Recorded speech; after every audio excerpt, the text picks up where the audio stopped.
Never give up on you. 8. Someone came to rob me of my wife. If I still don't make a move, then I be giving you bastards extra thoughts. Smirking very dangerously, a coat of ominous energy now surrounds the demon lord in readiness for combat. I remember you were exactly like this as well.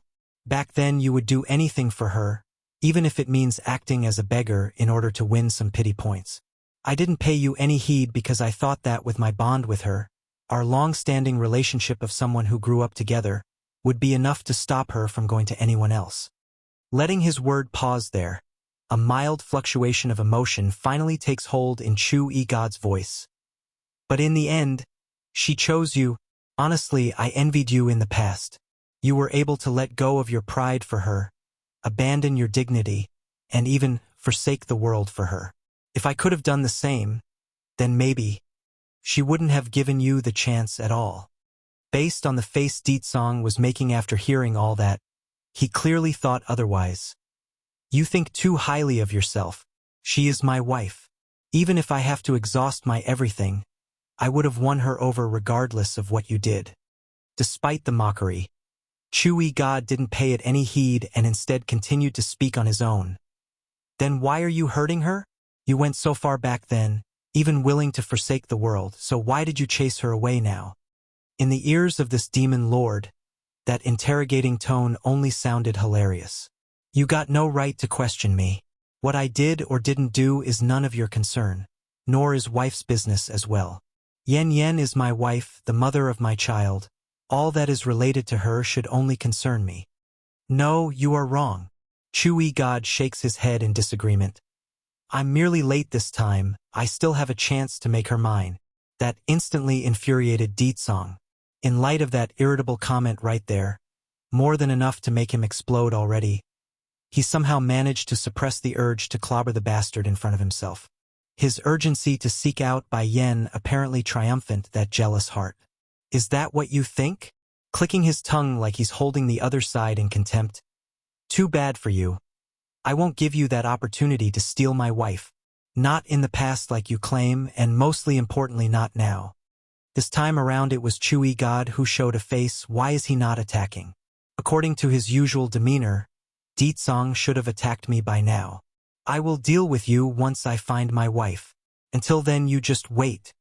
A flicker of killing intent promptly beams out of those eyes and answered the expectation in the other side's mind.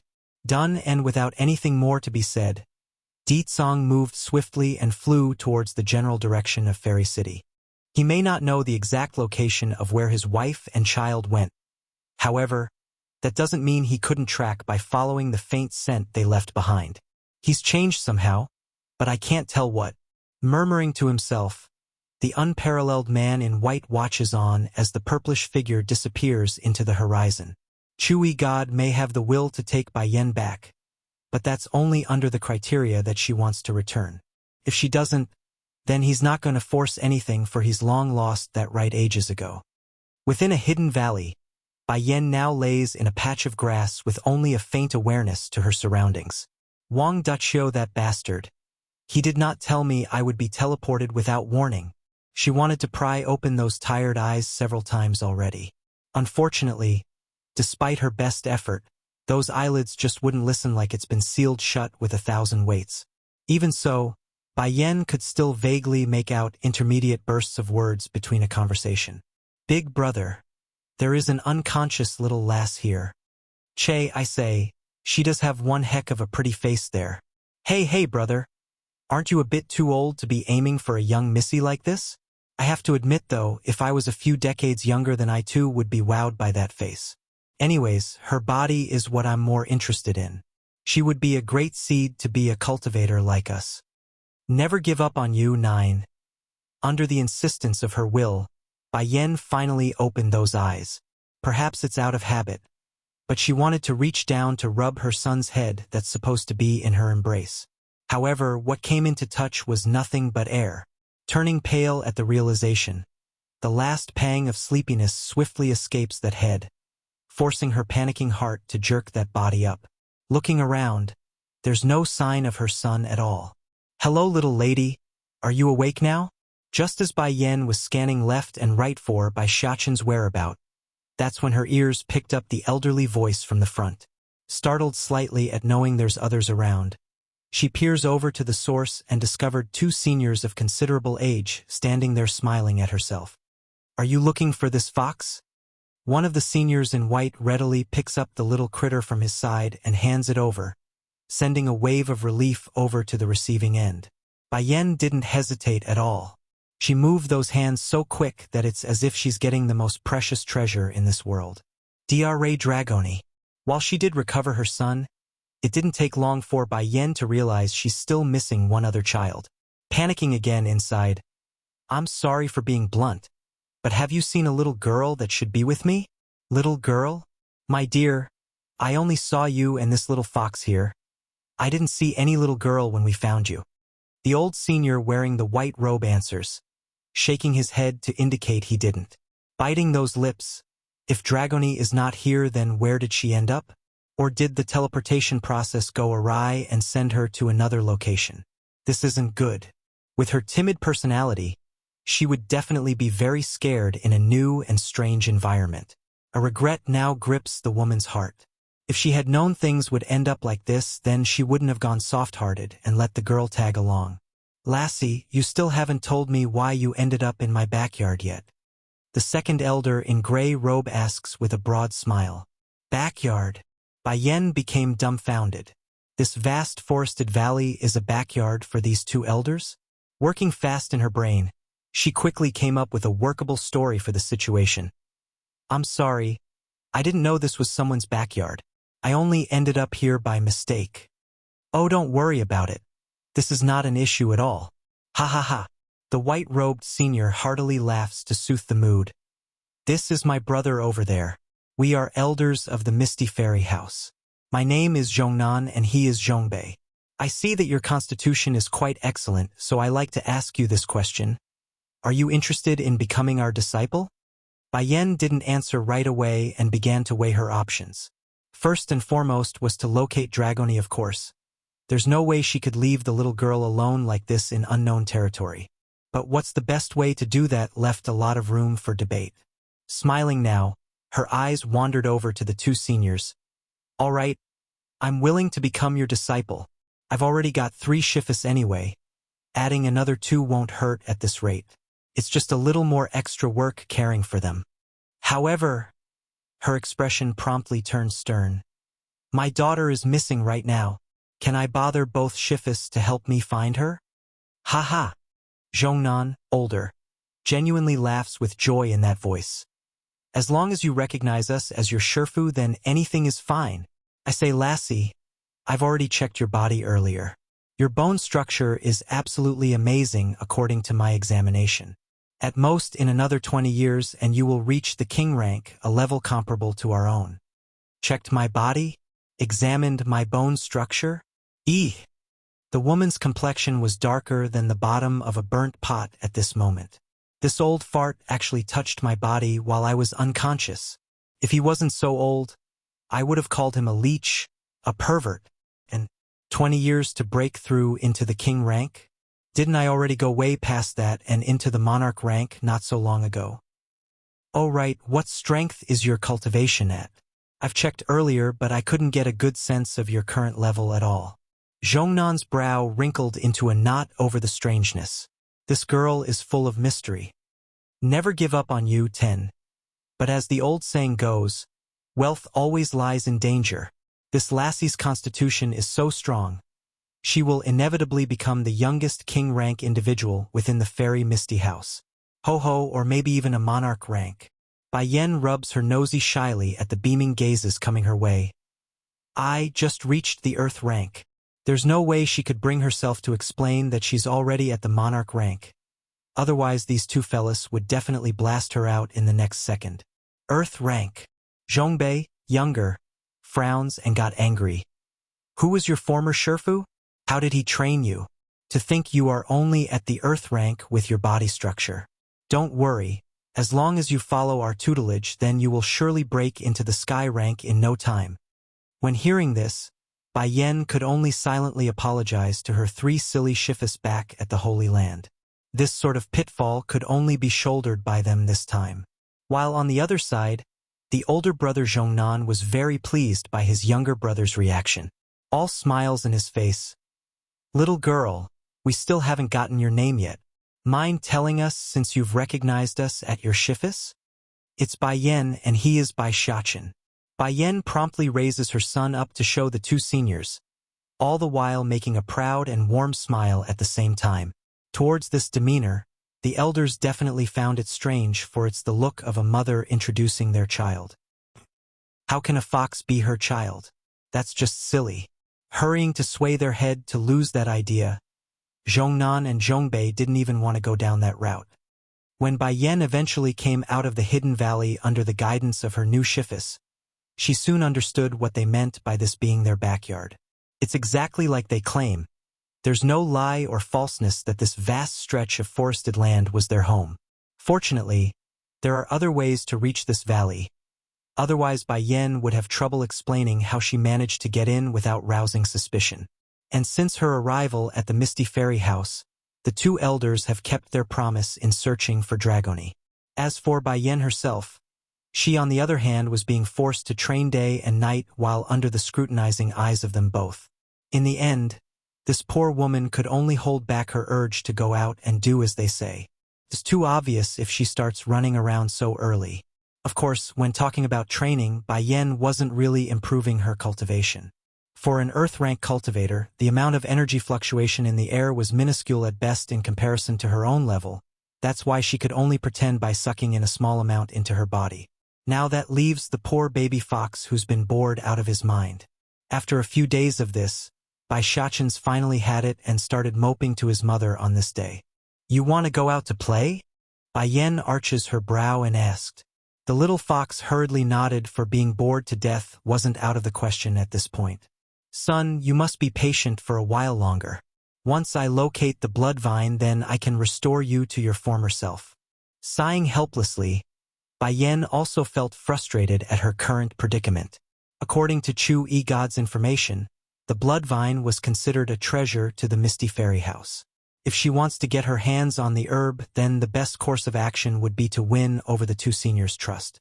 Hanging that head in disappointment, the little fox promptly pulled those ears down like a dejected child. If he was still in his human form, it would definitely be the look of a puppy-eyed crying boy. But Bai Yan suddenly made a mischievous smile.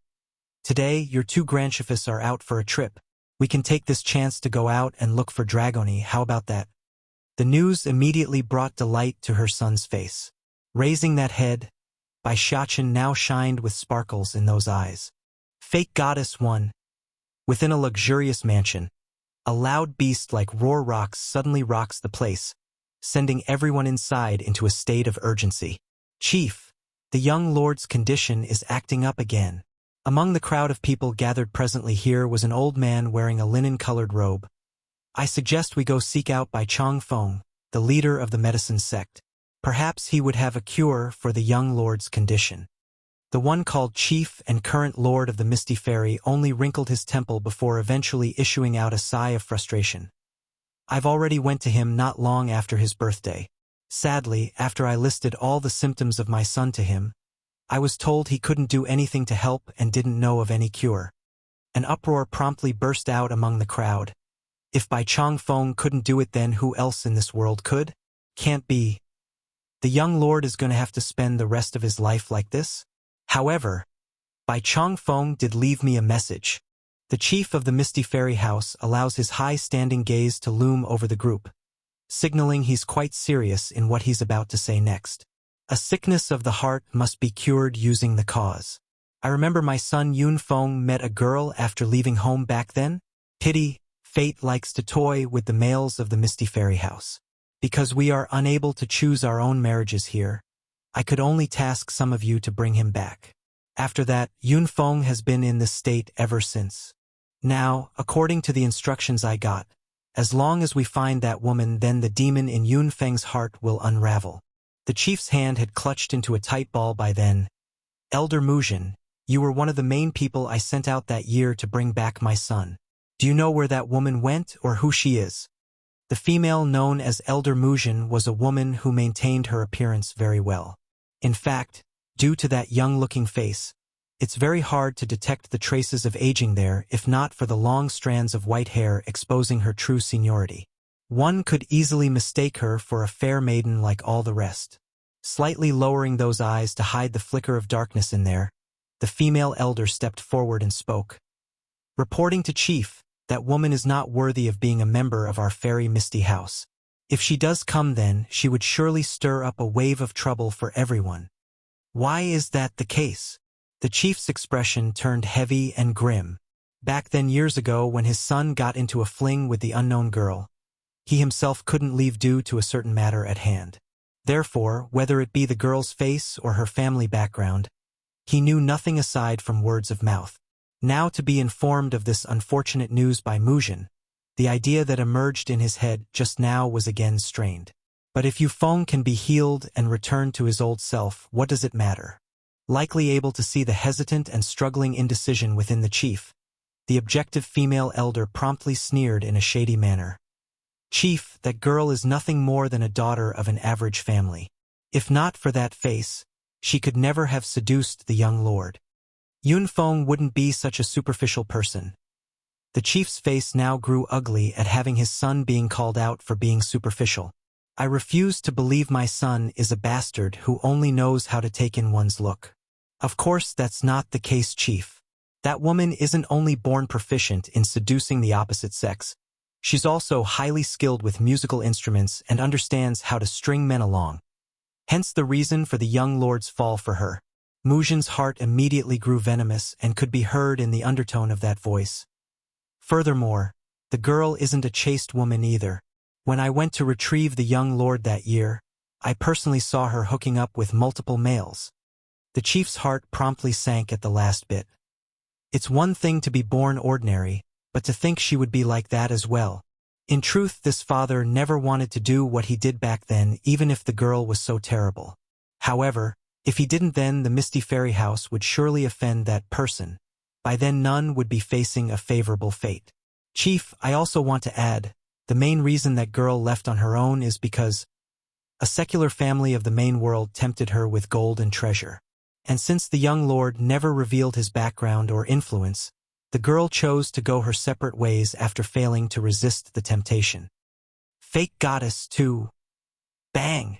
The chief slams his fist against the nearest table and allowed the burning flame in his eyes to seethe forward. How dare she abandon my son for a mere mundane? Under that violent appearance of their lord, the audiences were all too scared to utter a single word in protest. However, there was one individual who didn't falter in fear, and that's Elder Mujin. The woman was secretly snickering inside over her own success. Want to let that woman enter the Misty Fairy House? Quit dreaming. I've killed that girl years ago, so how can she ever show herself again? Forget it. The chief tiredly closes his eyes in acceptance. Leaning against the chair he found behind himself. I want to rest. All of you retreat for now until my summoning. Yes, Chief. Arching their fists, the crowd promptly left for the outside. Throughout the whole process, both Zhongnan and Zhongbei brothers were keeping to themselves on the sideline without uttering anything. They knew under such circumstances their opinions are going to be ignored regardless of what they said. As such, the attendance today was nothing more than for show. Now that it's done and over with, it's normal for the two to leave and return to their home where their new disciple should be waiting.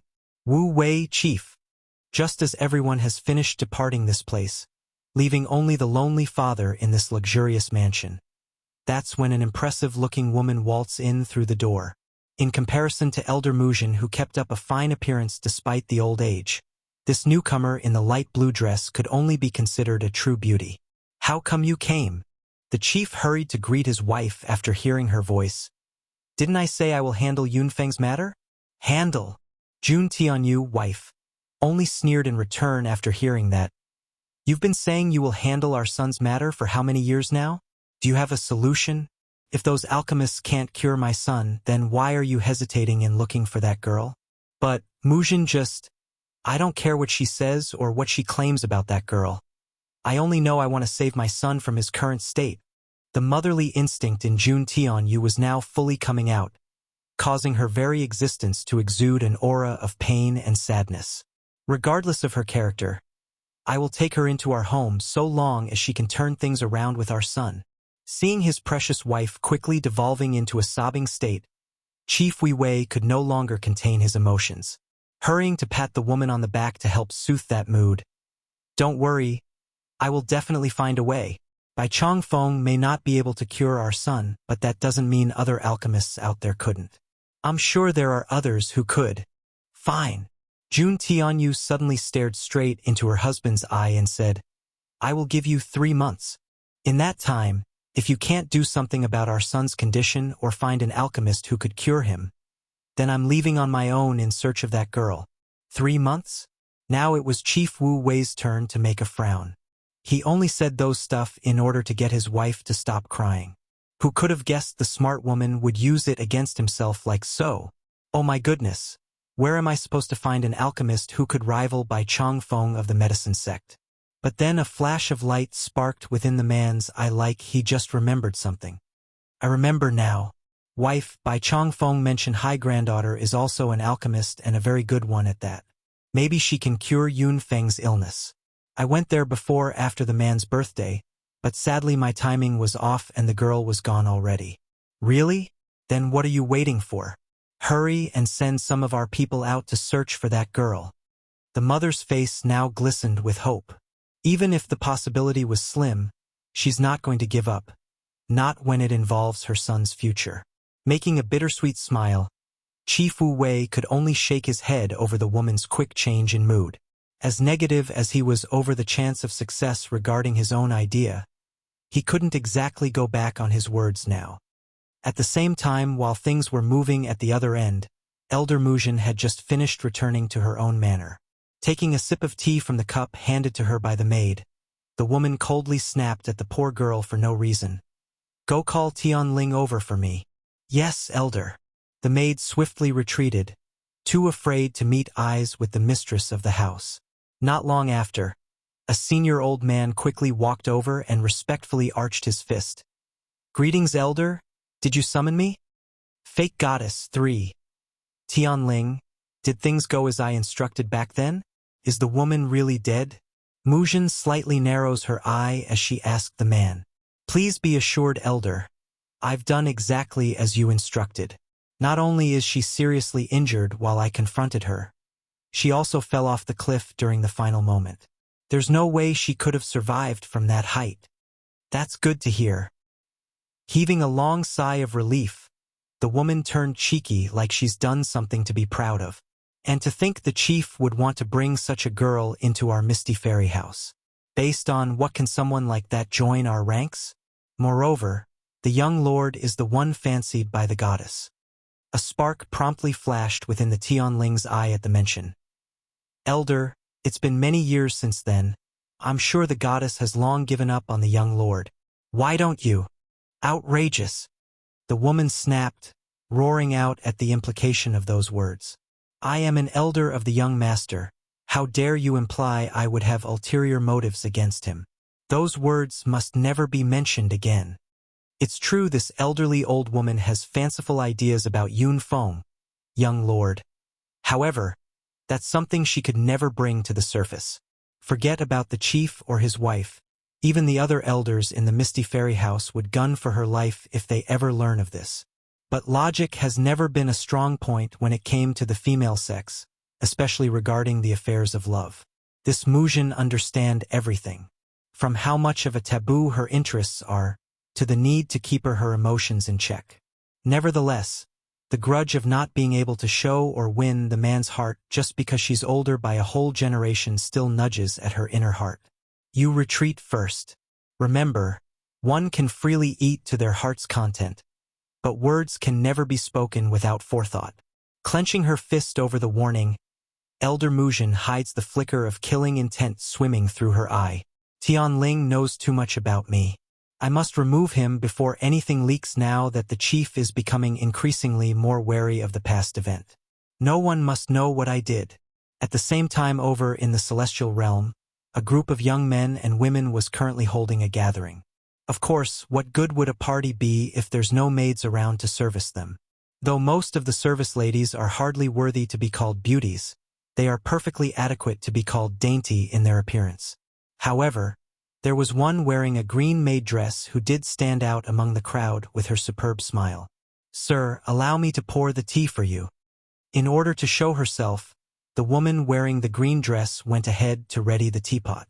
Unfortunately for the lady though, perhaps it's just bad luck or carelessness, a droplet of the fluid inside the pot ended up spilling over during the process and landed on the young man's hand. Hiss! Without surprise, the young man promptly slapped the woman's face after being tinged, causing the unsuspecting female to jerk backwards in painful fright. "Useless thing, you can't even pour tea properly. Scram! I don't want to see you around here." The young man roars. "Yes, sir, right away." The woman in green hurries to do as told, all the while trying hard to keep those tears from trickling down. But then as soon as she's walked out the door, that's when her true character showed itself. No longer innocent or sad. There's only a cold, stern look. These bastards only knowing how to bully us who have no status in the celestial realm. No matter, I may be a lowly maid here in the realm of gods, but in the world below, I am the supreme being. Smirking proudly now, "It's been a while since I went down there. Guess it's time I made a visit to accept their worship." The ability to transfer her avatar into the human world was something this maid accidentally came across. Aside from the bosses in the celestial realm, it's likely only she knows the method to transverse between worlds. That's why she would go from time to harass the mortals. It gives her a sense of existence and a way to comfort that injured heart. To think, the one whom the members of the Misty Fairy House treated as a deity all these years would turn out to be nothing more than a maid. If they ever learn of this truth, what would they think? Fake goddess 4. At this time, the members of the Misty Fairy House are currently gathered in wait by the altar, their eyes filled with worshipping light as they waited. Suddenly, a beam of green light materializes from above and descends to the ground, revealing the fairy-like woman in green. Greetings to the goddess. Aside from Jun Tianyu, mother, who did not come to pay her worship, everyone else has now taken to their knees in a squatting position. The fairy in green makes a faint nod in return before arching her inspecting brow. "I've come today with only one goal in mind. Has Yunfeng recovered yet? If so, I want to take him away with me this time." This, Chief Wu Wei grew hesitant and didn't answer for a while. "Yunfeng hasn't recovered yet. Please, goddess, have mercy on him." "What do you mean by have mercy?" The woman in green grew furious and snapped back. "Are you implying my kind act of taking him with me is an evil deed? This is an act of goodwill from my part, do you hear me? Or are you deliberately trying to hide him from my eyes by pretending he's unwell?" "Humph. I've recently heard Yunfeng was in a relationship with some woman out there. Is that true?" Shocked by the last comment, Chief Wu Wei didn't know where the goddess got that information from, and was now starting to show a pang of panic in his demeanor. "I don't know what kind of magic she used to seduce Yunfeng, but know this, a mere mortal can never compare to a goddess." The maid continues to put on a facade of a high-standing deity despite being a lowly servant herself. "Goddess." Chief Wu Wei was now openly frowning. "In all the years you've come to us, we've been nothing but respectful out of you being a goddess. However, Yunfeng is my son. Can't you spare him?" When recalling about the horrid state his son was in due to this so-called goddess, this father would immediately get riled up inside. "If not for this woman, then my son would never have turned into his current miserable state." "Impudence!" The maid glares fire over the implied offense. "Nothing but ants. How dare you bunch resist me? A goddess, is doing all of you a favor by merely being in your presence. Even those lord deities in the celestial realm must bow down to me when meeting me, and what are you?" Despite the bead of sweat coming off of Chief Wu Wei's forehead, the man didn't waver and refused to give in. "Do you know about the great war between demons and gods a millennium ago?" The maid suddenly starts yapping on with her mouth and brought up a story of old. "The demon and god war happened only because of a single woman. She's the mistress of the 4 great sacred beasts, and I am that very woman. Now do you all get it? Whether it be the demon realm or celestial realm, all must surrender under my feet. As for you all, humph. Nothing but lowly existences that can't even be worthy to lick my feet. Perhaps it's due to her own arrogance and assumption that none from the celestial realm would descend upon the mortal world. Plus, the demon realm has been sealed off for ages already. Therefore, she had no reason to believe her lies would be found even if she exaggerated things to unrealistic level. Sure enough, the hearts of those present were all shaken by the proclamation. They didn't dare to doubt the woman's word at all and just wholeheartedly believed the story. But I had no interest in any of them from the start. It's they who kept entangling around me. Now be grateful that I'm interested in Yunfeng, otherwise none of you could even kneel before me. If one's nose were to suddenly grow longer over every lie they made, then this deceitful maid would surely have a nose longer than any being in existence. However, I'm a kind-hearted goddess, so I will give you all a second chance. In half a month, that's my limit. Afterwards, I will return again for him. After saying this, the figure of the woman promptly disappeared like she's never there to begin with. Of course, the main reason this deceitful wench left wasn't because she's done spouting her nonsense. Rather, it's because her real body back in the celestial realm had just been beaten silly by those young lords and misses. As such, she had no choice but to retract her avatar lest she's discovered by the sharp-witted ones. Youth Exchange 1. Isn't today's Youth Exchange event being held on the dragon boat nearby? Let's go have a look. I'm sure it will be very exciting and fun to watch. Oh yes, let's go. I heard this time the precious disciple of Elder Mujin is also attending. From the rumors I've heard, her alchemic skills are top-notch and is very likely to become the next Bai Chongfeng from the medicine sect. Youth Exchange? In the middle of the main street, Bai Yan's footsteps had just stopped after overhearing the passerby's conversation. Stroking the little fox's fur, she curves the corner of her mouth upwards. Do you also want to go? Naturally, the little critter nodded vehemently. Showing water in his puppy eyes, the kid looks up hopefully and easily won the battle. All right, we will go take a look then. Perhaps Dragoni would like such events too and we could find her there. At the end of the day, Bai Yan only wanted to try her luck to see if the missing lass would wind up at such a place. If she's going to aimlessly wander the streets, then it's better to try at a big event where plenty are gathered at once. Then all of a sudden, the mother felt a slight tingle in her hand. It was her son licking the palm of her hand. For a moment, Bai Yan actually fell into a trance and remembered back to the first days of her son being born. Back then the boy was still in his fox form as well. Don't worry, my son. I will definitely help you recover. Bai Yan's embrace tightens a notch as she brought the fox up to her cheek for a calming hug. No one can separate us. I won't let them. Dragon River, the prescribed location where the dragon boat was moored. According to legends, it's said that the river was once home to a dragon, hence its name. Just that it's been many centuries since there's been a sighting. At the moment, 2 guards were busy inspecting the visitors with careful scrutiny as the guests boarded the luxurious-looking river boat. If one didn't have a slip, then they wouldn't be able to get on, it seems. Son, why don't I take you to some other places to look around? The event requires an invitation before being allowed inside. There's not much to see anyways. What's more, there's no way Dragoni could be aboard if it's a closed-off event, thus making her visit moot. Unfortunately, her thoughts were soon interrupted by a sly-sounding voice from the side. Selling dragon boat invitation. Selling dragon boat invitation only needs 10,000 gold for it. If you don't buy, then it's your loss. 10,000 gold. 10,000 gold for an entry slip. Talk about worse timing.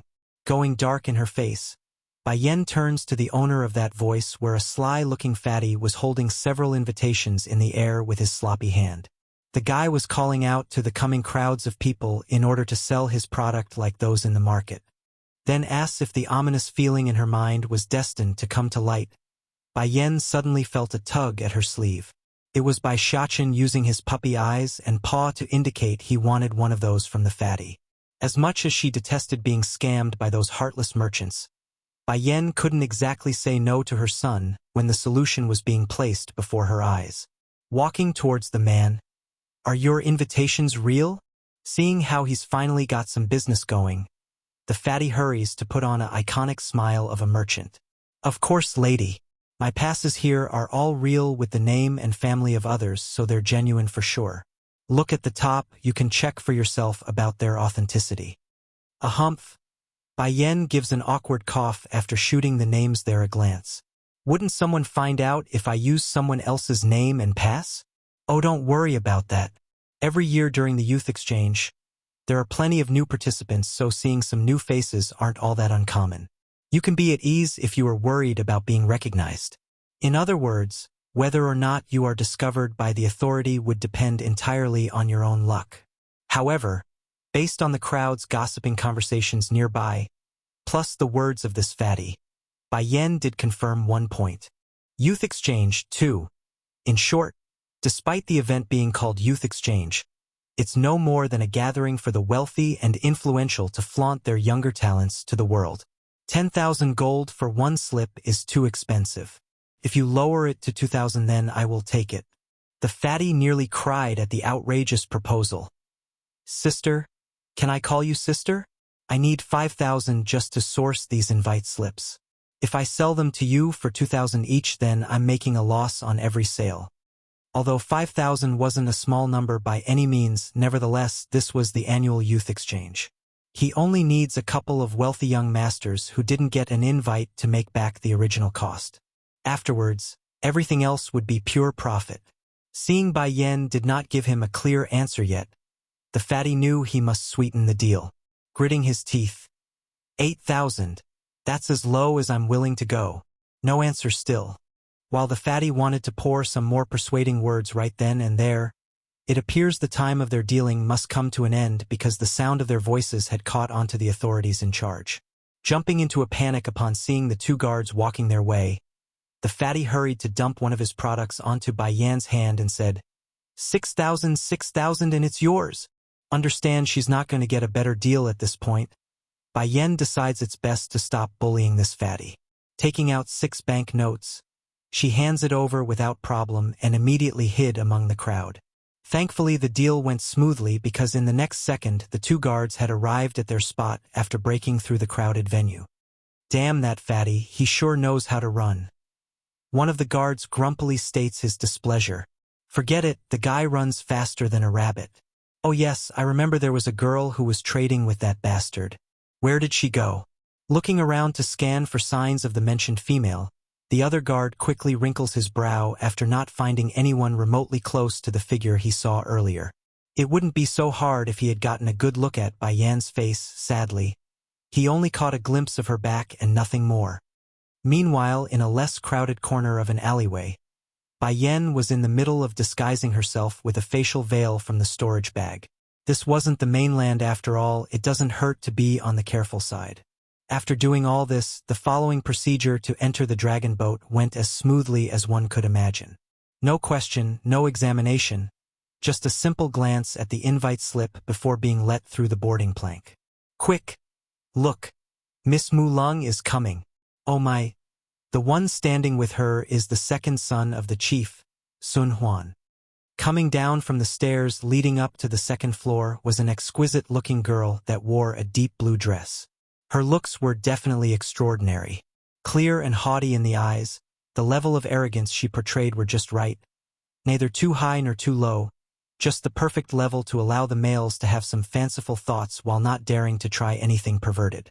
It's just that. After seeing the man coming behind her, the only reaction left for the crowds were gasps and astonishment. For one thing, the female could be considered the shining jewel of the new generation in the Misty Fairy House. As for the male, he's a well-known womanizer who only knows how to fool around day in and day out.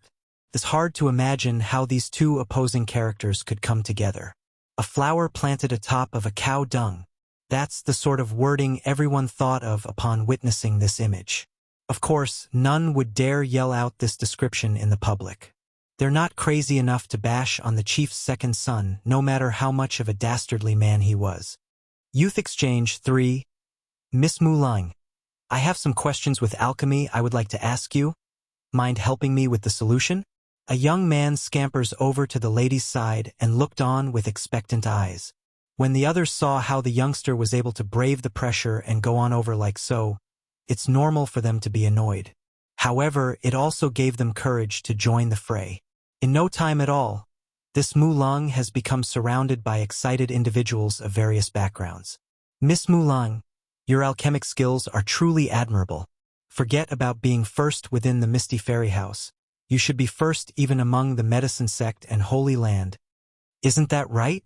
When I left a couple of days ago to take a short travel in the outside world, I actually heard the Medicine Sect's leader saying he's found his long-lost granddaughter.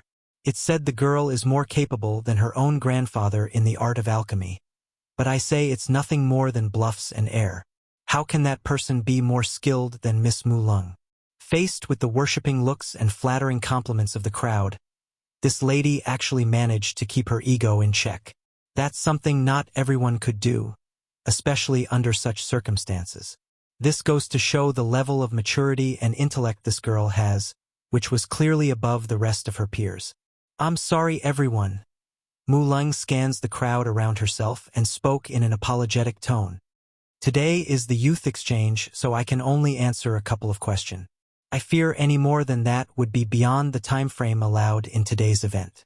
Also, words of degrading matters like today mustn't be spoken again in public. I hope everyone can remember my advice.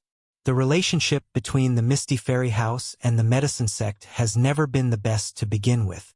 This could be seen in the disputes that's constantly occurring between the disciples of both powers. Now, if word were to be spread of her name in such manner, then it could only cause trouble for herself. Look at that. Miss Mulang's alchemic skill is not only high, she's also not an arrogant woman like the one from the Medicine Sect. What a wondrous woman who cares for others. Thoughts like these were running rampant among the naive youngsters. It's simply too easy to sway a mind that's not fully matured or experienced the harshness of the world. Meanwhile, at one corner of the boat, Bai Yen was listening in on everything with her brows arched. Can't be right? I still got hit when lying on the floor? What's this all about? I'm just attending some random event and things still ended up on my head. Understanding his mother's woe, the little fox licks the back of her hand in a soothing gesture. With that done, the faithful son then shifts his gaze over to Mulang.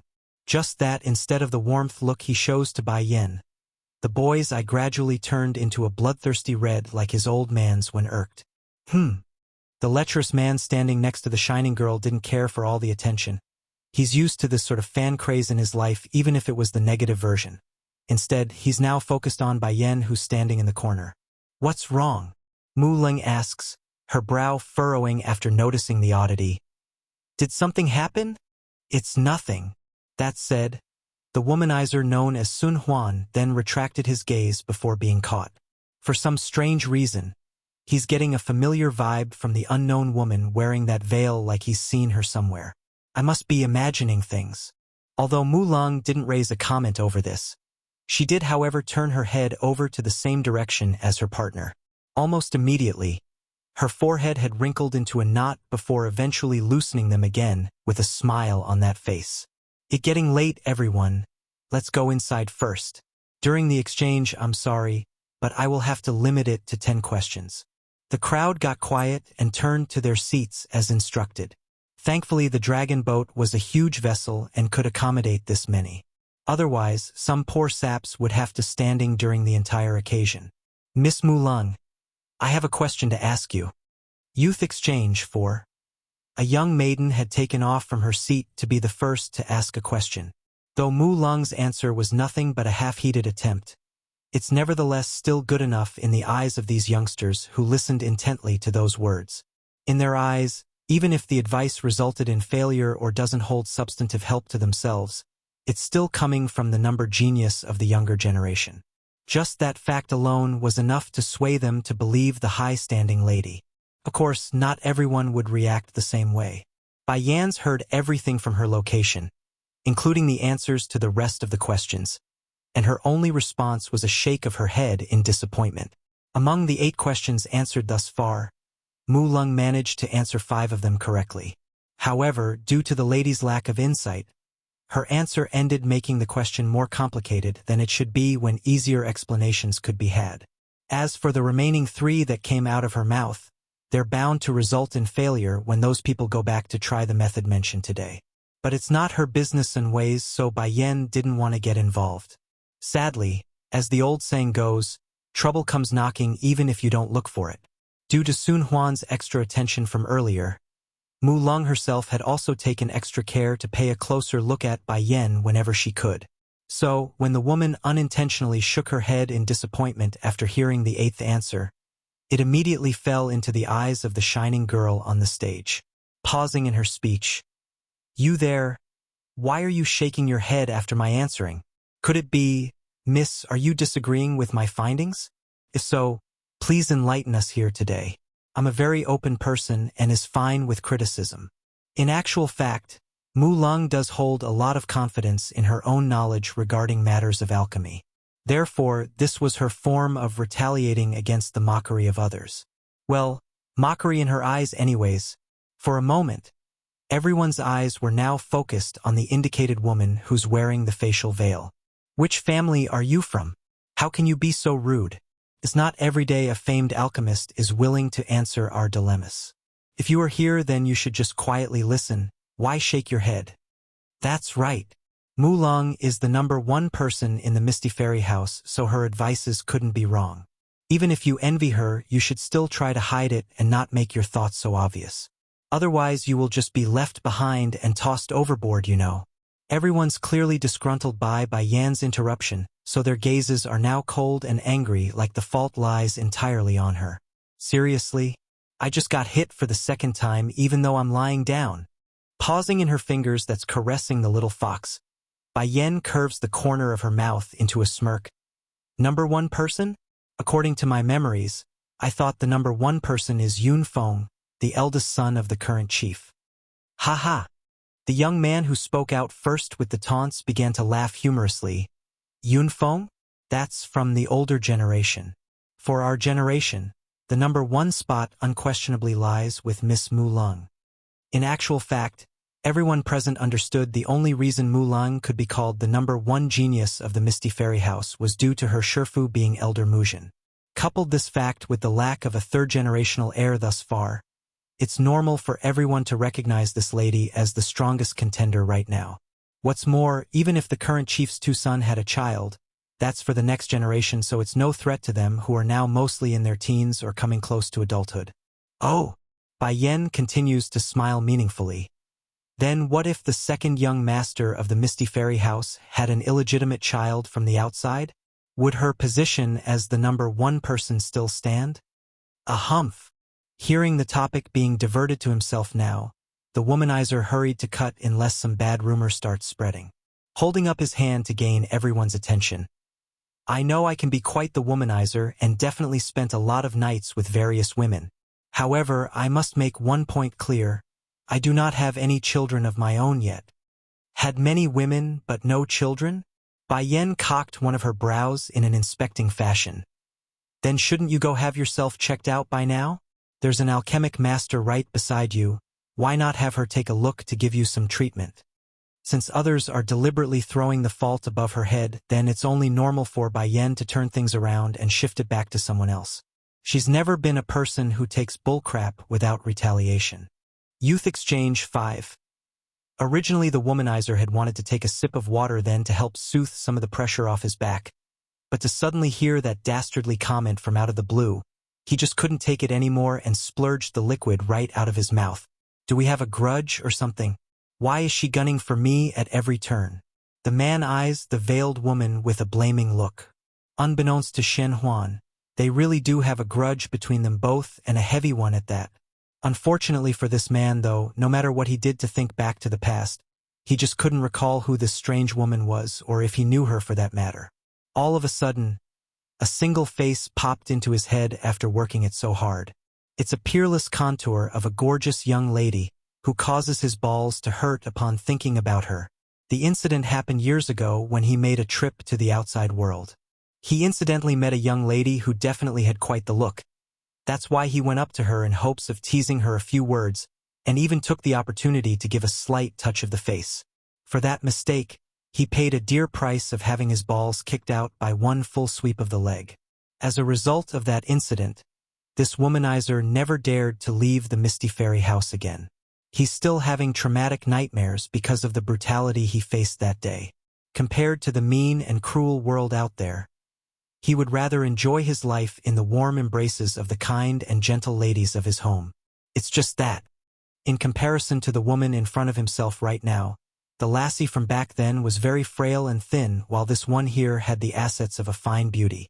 They couldn't possibly be the same person in his view. But the major giveaway was the lack of a child.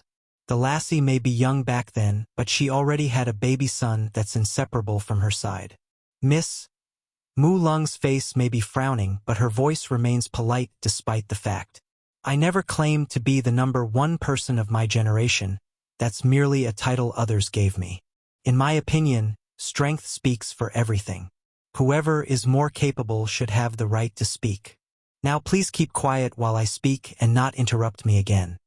While the audience continued to give Bai Yan the stink eye, their gazes are now gleaming with admiration towards the proud lady, who kept insisting the fault lied on others.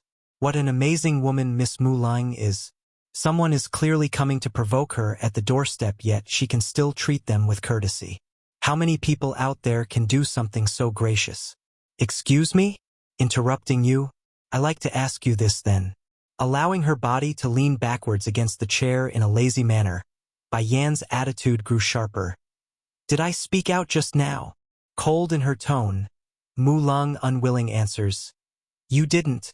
Then did I make any noises? No, you didn't. If I didn't speak out or make a noise, then why are you able to claim I'm bothering you? Or are you implying that I can't even move my own body while attending the youth exchange? Now Mu Lung's complexion had turned sour and ugly. She honestly couldn't give a retort to that lest she makes herself out to be a villain. Thankfully, she didn't need to give a retort. She just needs to shift the topic back to the main objective of this event. Miss, since you are here today, then it must mean you are also an alchemist. There's still a question left to be answered. Why don't you enlighten everyone with your knowledge then, Grinning now, the high-standing lady believes she's now back on the offensive. Sorry, I have no interest in answering your questions. I only like to do them. Understanding her son's mood was quickly deteriorating into a foul state.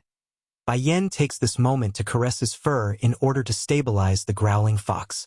However, turning to confront the provoking party. My fees are usually quite high. I fear none of you would be able to afford it. She's already masked her face with the veil. Plus, she also hid her aura with a pill she took earlier. So there's no reason for Bai Yan to remain on the defensive if others want to fight. A humph. Seeing the ever-increasingly ugly expression on Mu Lung's face, the womanizer knew he must step in at this stage to settle down the friction. Miss, I've been stuck on the lower level of the king rank for a while now. Would you be so generous as to help me in making a breakthrough with your skills? If you succeed, I can offer you a generous reward in return. I am an alchemist, not a person who guides you through a breakthrough. Bai Yan's retort was quite blunt and rude. As an alchemist, you should be able to refine some sort of medicine to help one's cultivation. Am I right? Let's do this then. If you can help me make a breakthrough, then I will give you a 10,000-year-old blood ginseng. How about that? I am not interested in that blood ginseng. 10,000-year-old blood ginseng? There's already 3 back at the medicine sect. More than enough for me to squander when needed. In comparison, the tri-reaching Soldan pill is far more valuable. Youth exchange 6. But I can treat other diseases, like your kidney deficiency, for example. Oomph! Blurting out the water in his mouth for the second time, the womanizer was now absolutely certain the other party must have something against him. Otherwise, why else would she keep doing this over and over again? If you don't want me to treat it, then forget what I said. Bai Yan shrugs and shifted her attention to a certain lady that's been hiding among the crowd. This female didn't really stand out by any means, just a quiet, average-looking miss who didn't speak a word since the beginning of the event. However, one thing did catch Bai Yan's attention, and that's this person didn't show any fluctuation of spiritual energy around her body. Smiling and intrigued. Miss, are you unable to cultivate? Likely able to understand the question was being directed at herself. The young lady in question only sent a glance over to Voice's direction before turning back to Mu Lung's way. There's almost no light in her eyes, like the topic brought on some sort of great traumatic scar. And it's true, there's a story behind that reaction. Hey man, isn't that the young miss from the Mirage family? A member of the crowd asks his friend. Yes, that's her all right. What a shame she is. As the daughter of one of the 4 major families in the Misty Fairy House, she should have been a shining jewel among our age. Too bad she's born deficient and couldn't cultivate. Fortunately, her other talents in alchemy are able to make up for that fact.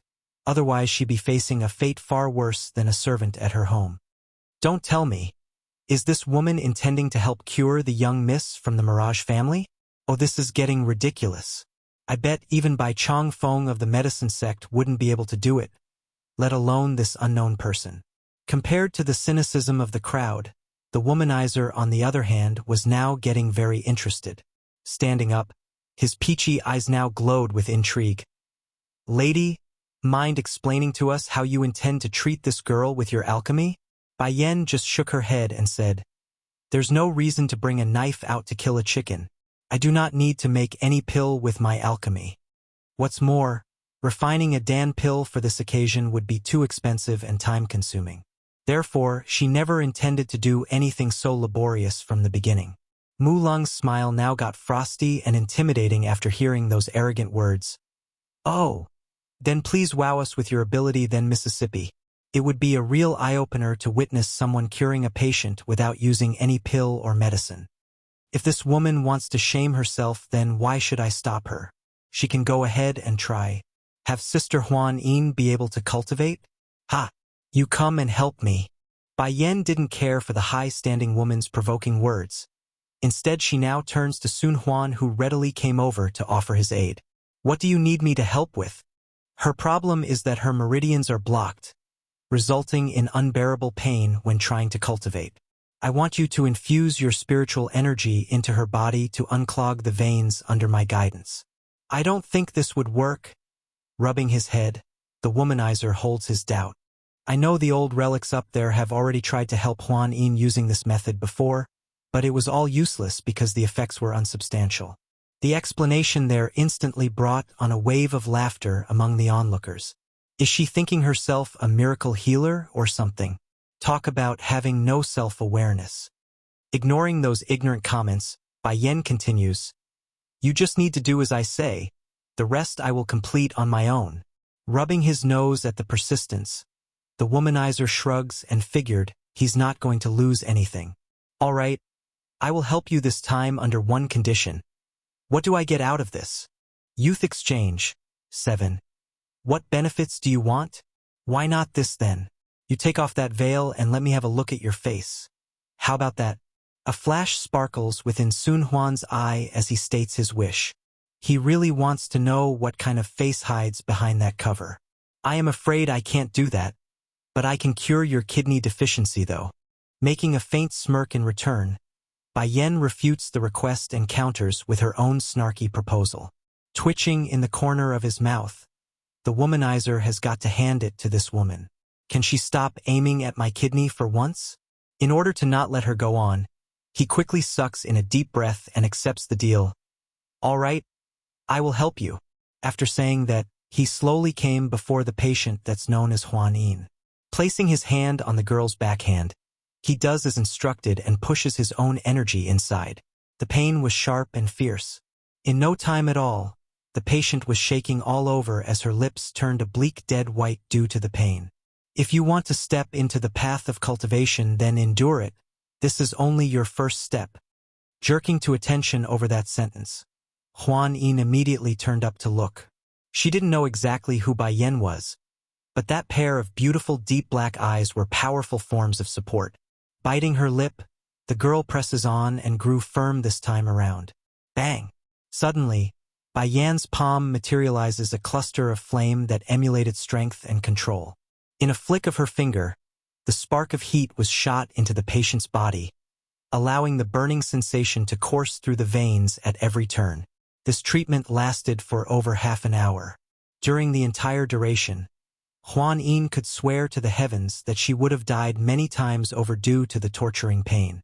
Nevertheless, at every moment when her consciousness was about to turn dark, the stern yet supportive voice kept coming over and reinvigorating her spirit and soul.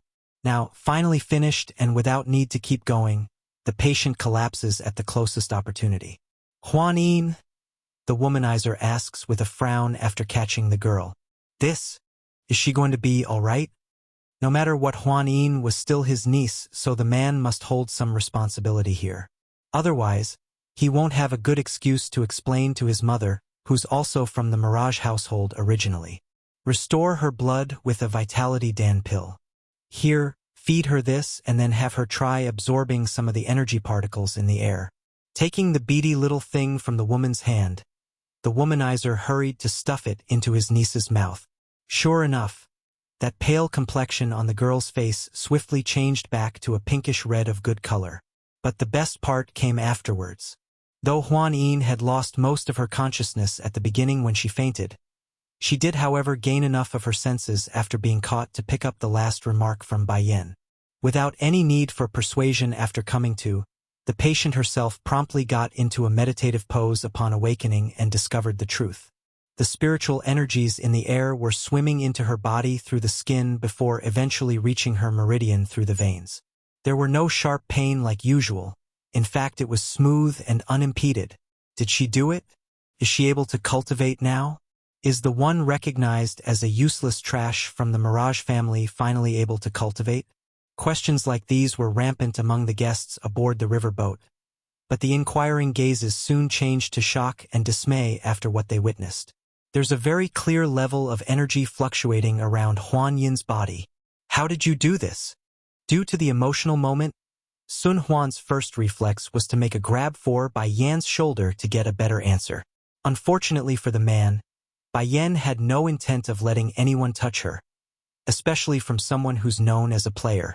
Sliding to one side, she easily dodges the hug with careful finesse. Merely relying on others to infuse their energy into her body is not enough. It also needs the help of someone's flame to help burn away the filth clogging up her veins and meridian. Only by cleaning out those wastes will she be able to be like a normal person. Pausing for a moment to think on her next part of the explanation, Bai Yan didn't want to blow it out of proportion. It's just that no one would dare to perform this kind of experiment because they would very likely burn away her meridian in the process. It's true the procedure is risky to most, but if the controller has a firm grasp of his powers, then the risks are superficial at most. Youth Exchange 8. An uproar explodes out of the crowd. Thank you so much.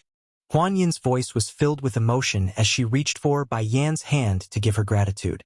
There's so much things she wanted to say right now but didn't know how to express herself.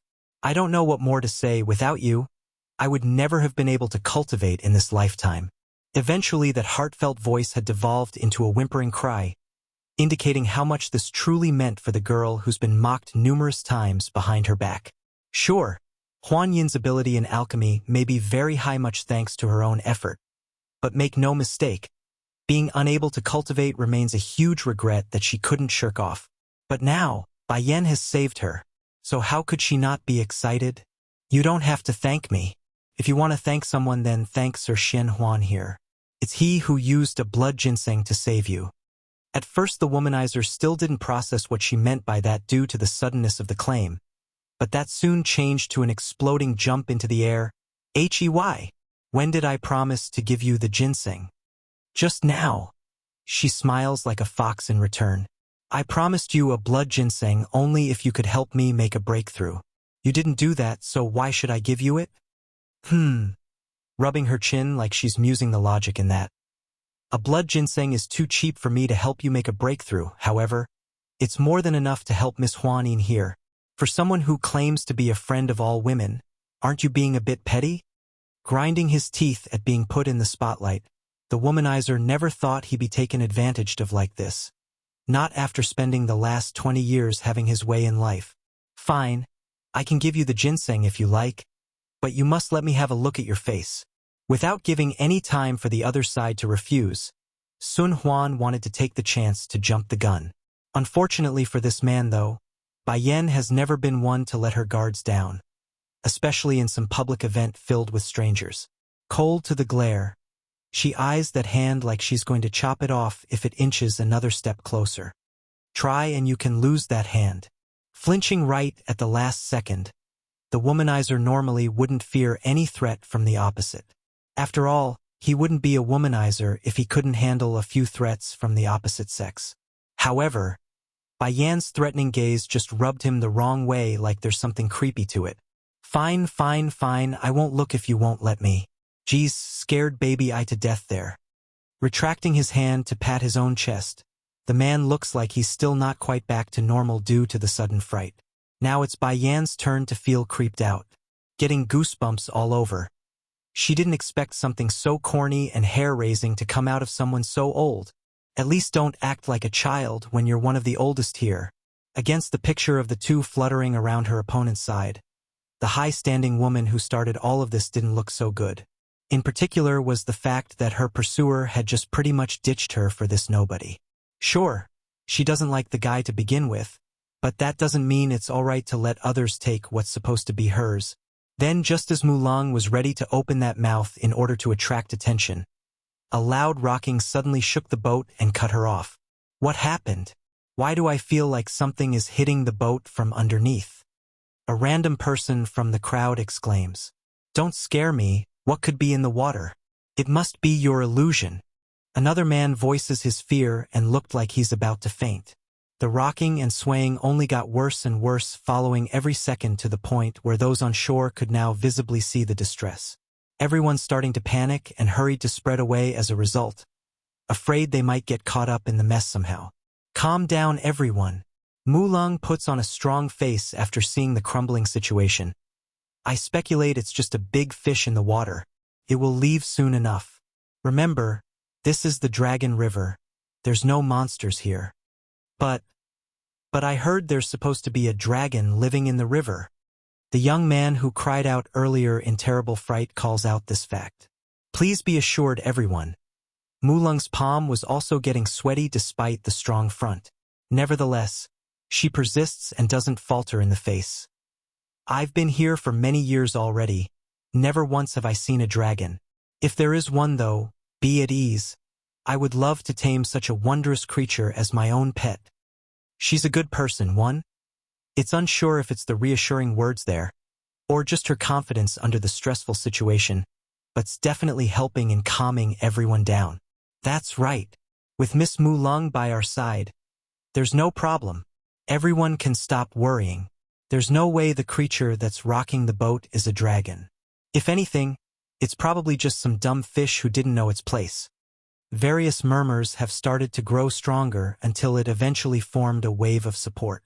Taking this opportunity to ride the tide, the high-standing woman points her attention to Bai Yan's party again. Sister Huan Yin, hurry and come to me. If you stay by my side, then I can protect you. As for the womanizer, although he's a self-centered individual who only likes to play with women, Mulang has no illusion about the man's strength. A king rank at the age of 30 was in every right a powerhouse who's only second to his older brother Yun Feng. Definitely a target to win over when trouble's around the corner. Huan Yin naturally refused the offer by shaking her head profusely. She's not so ungrateful as to abandon her savior, so she's clinging hard onto Bai Yan's hand right now. If so, then I can't do anything about that anymore. Those who wish to follow me should come to my side now. If anything happens in a bit, I will use all my power to protect them from whatever happens. Putting on a helpless face, the high-standing woman makes it sound like she's their own savior and option. And sure enough, everyone moved to her side like cattle being herded into a pen. Only by being beside her did they feel any sense of security. After seeing the choices of these people, Mulang's lip had inexplicably curled into an open grin as she confronted the man to join her. Brother Sun Huan, since these people were invited here by us, then it's our duty to protect them together. The miss over there isn't willing to come to me, so I can't do anything about that. However, we have a responsibility to help these who does wish for our help. Even in the face of the second young lord of the Misty Fairy House, the woman's air still carried a level of arrogance like she's just as superior. So what if he's a king rank? I'm only 26 this year, so it's just a matter of time before I exceed him. I bet I can even become a monarch rank in just a few years at this rate. The womanizer didn't answer right away as expected. Instead, he's now shooting his supposed partner for the event a glance before shifting it back to Bai Yan's body. Those eyes were peachy when landing on the ladder. You alone should be enough to protect those around you. I will stay and keep this lady company since she is still a guest after all. The river boat was mainly divided into 2 compartments here. Since Mu Long wanted to play the dividing faction card now of all times, it has come into a situation where 2 underlying parties made up the entirety of the guest list. And since the compartments were closed off by a wall, it would be difficult to lend a hand when one side faces trouble. Against the open opposition and refusal to do as she wished, the high-standing woman immediately took this as a form of insult to her ego. Clenching that fist, she was just ready to say some more swaying words when the boat got rocked again by some sort of impact. Now things were becoming increasingly distressful to the point where the crowds have started to lose their balance. Look out! Suddenly, the womanizer noticed a huge tail that's covered in scales shooting into the cabin to make a grab for a person. Hold it! Mu Ling actually grew furious and snapped after seeing a monster appearing. This was tantamount to being slapped in the face because she did proclaim there couldn't possibly be a monster in the river. Perhaps aware of the oncoming attack from the third party, the creature swimming underneath the water actually surfaced its head to reveal its true face. There are 2 horns on the head, with scaly skin that glistened under the sunlight.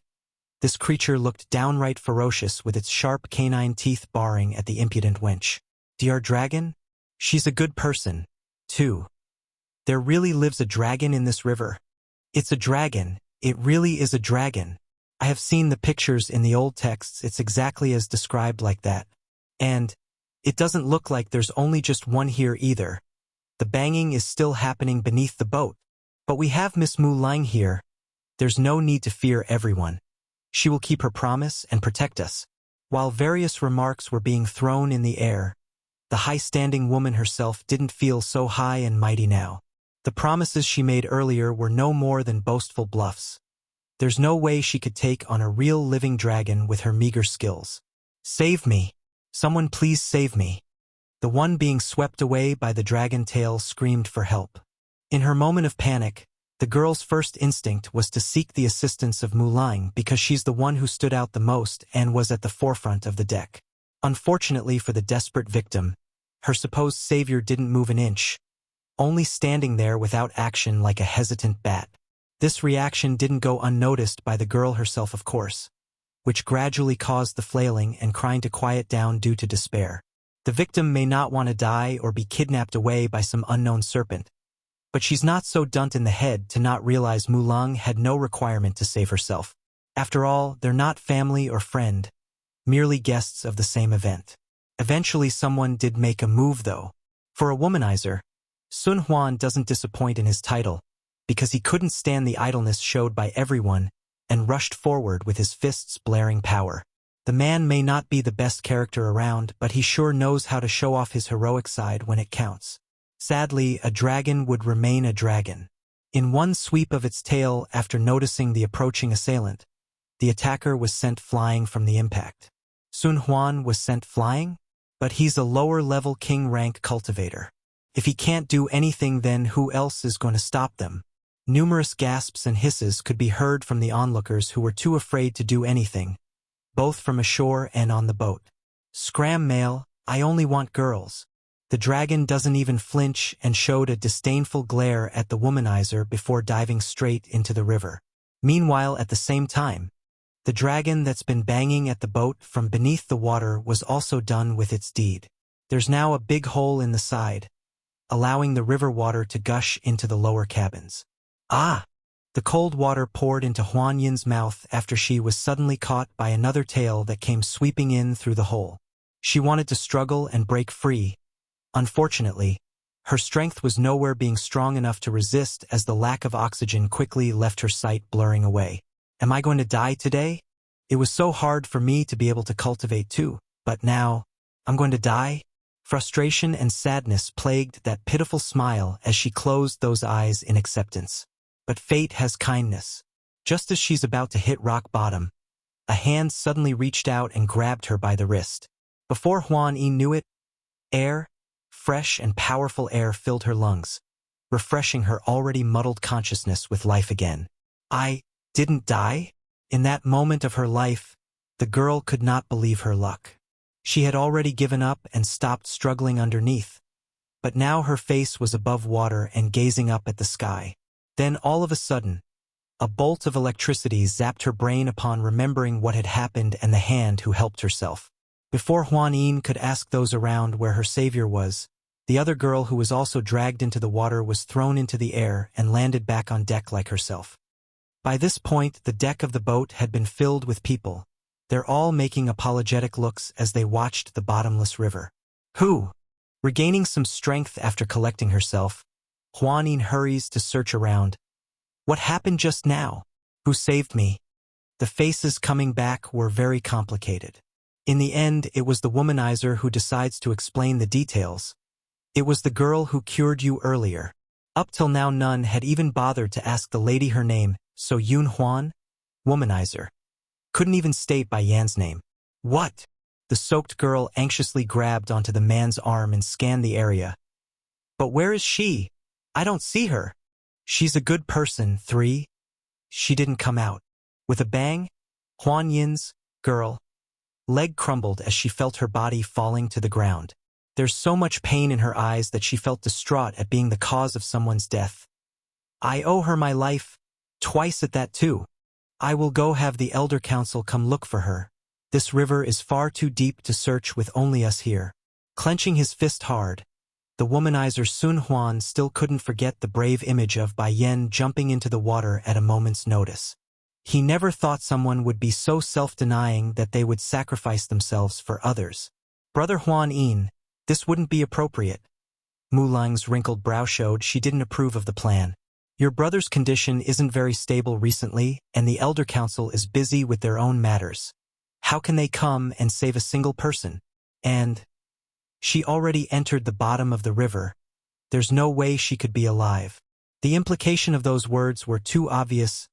Quit wasting time and effort because the person's dead. You shut up.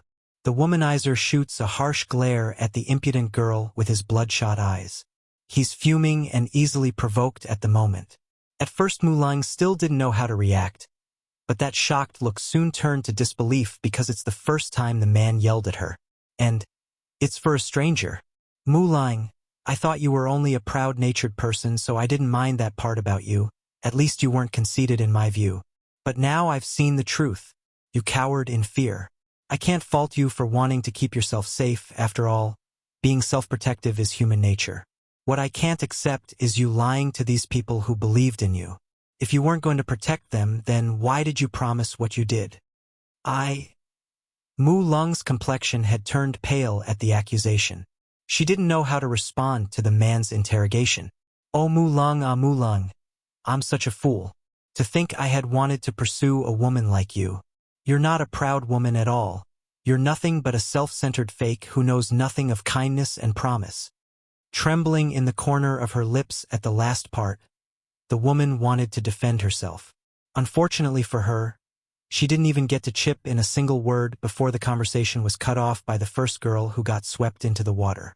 I saw it clearly. The one who saved me is the lady from before. She's a kind person.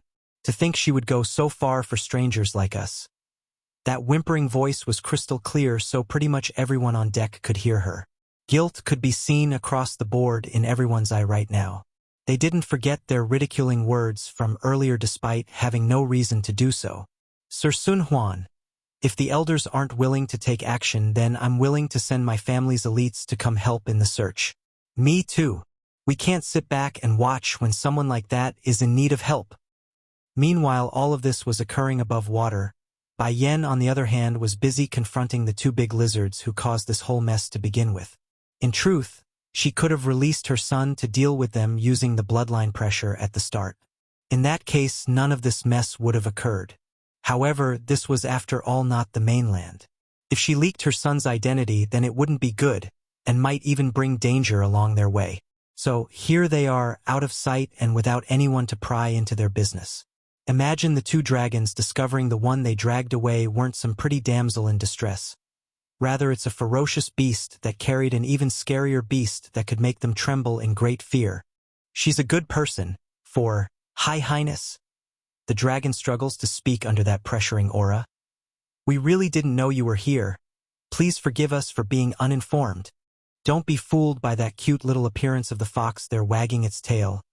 The amount of pressure the kids exuding towards the two were crushing, downright torturing. Furthermore, there's also another unknown source of energy that the dragons couldn't quite get right somewhere. I'm going to only ask you one question. Bai Yen arches her brow. Why are you pulling those human women into the water? The lizards didn't answer right away. Exchanging a look with each other, they seemed to be conflicted on whether to answer or not. Son, seeing the unwillingness of the two, the woman makes a faint smirk and urged her boy to go forward. It seems they won't talk, so you can go ahead and do it. Rubbing that paw together like a devious and sly fox that he was, Bai Shachen readily walked towards the dragons like a predator facing its prey. Every step he took, the two would feel the pressure increasing twofold, leaving their heads unable to even get off the ground at this stage. I will speak. The gold dragon was the first to give in from the pressure. Shaking with great fear, it's because of our family's mistress. She's injured and needs the blood of human women to stabilize her condition. But because of her unwillingness to harm a human, her injury's been getting worse over the years till it's become life-threatening at this stage. Talk about poor planning and pure bad luck. If they knew by simply coming out for a trip would send them bumping heads into the royal family, then they would never do something this stupid. I beg you, please let us go. Mistress only has us around her. There's no other dragons living here. We can't die, or at least until our mistress meets the one whom she's waiting for. Pleading here was the other silver dragon. He's also the one who swept the girl called Huan Yin from underneath the boat after breaking a hole in the ship. Take me to see that mistress of yours. After a minute of contemplation, Bai Yen orders after finishing her decision. In truth, she's been sensing a familiar vibe around here ever since she stepped onto the riverbed. It's just that she couldn't quite pinpoint where it's coming from. The silver dragon grew hesitant due to being taken aback by the demand. However, his brother the gold dragon didn't have any issue with this and easily nodded that head. Okay, I will take you to see my mistress. As members of the demon race, these two shouldn't have any enmity against the mistress. Following from behind, Bai Yen eventually found herself coming before a luxurious-looking palace underneath the water. As the two lizards stated, there doesn't seem to be any other dragons living around these parts or inside the structure for that matter. So, their trip was rather uneventful without any resistance or interference. Bang! But just when they're about to reach a certain bedroom that's clearly reserved for the owner, the door was suddenly blown right open. Immediately, a beautiful woman wearing a long green dress had rushed out of there and turned to scan her surroundings with anxious light. Seconds later, her eyes eventually fell upon Bai Yan's face, who had long removed the veil during their trip over. There's the initial confusion at first, then that soon changed to excitement and overflowing joy. You are the one I'm waiting for? Bai Yan's heart shuddered with shock at the question. Staring right back at the woman who seemed oddly familiar, she asked with uncertainty, You were waiting for me? Yes. I have been dreaming of this day since my birth.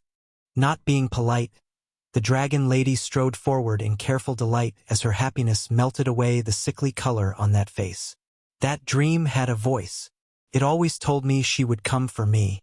Whether it be 1 year or a decade, she would come back for me. She's a good person, 5. So, I have been waiting all this time. I never lost hope that the one I'm waiting for would join me eventually.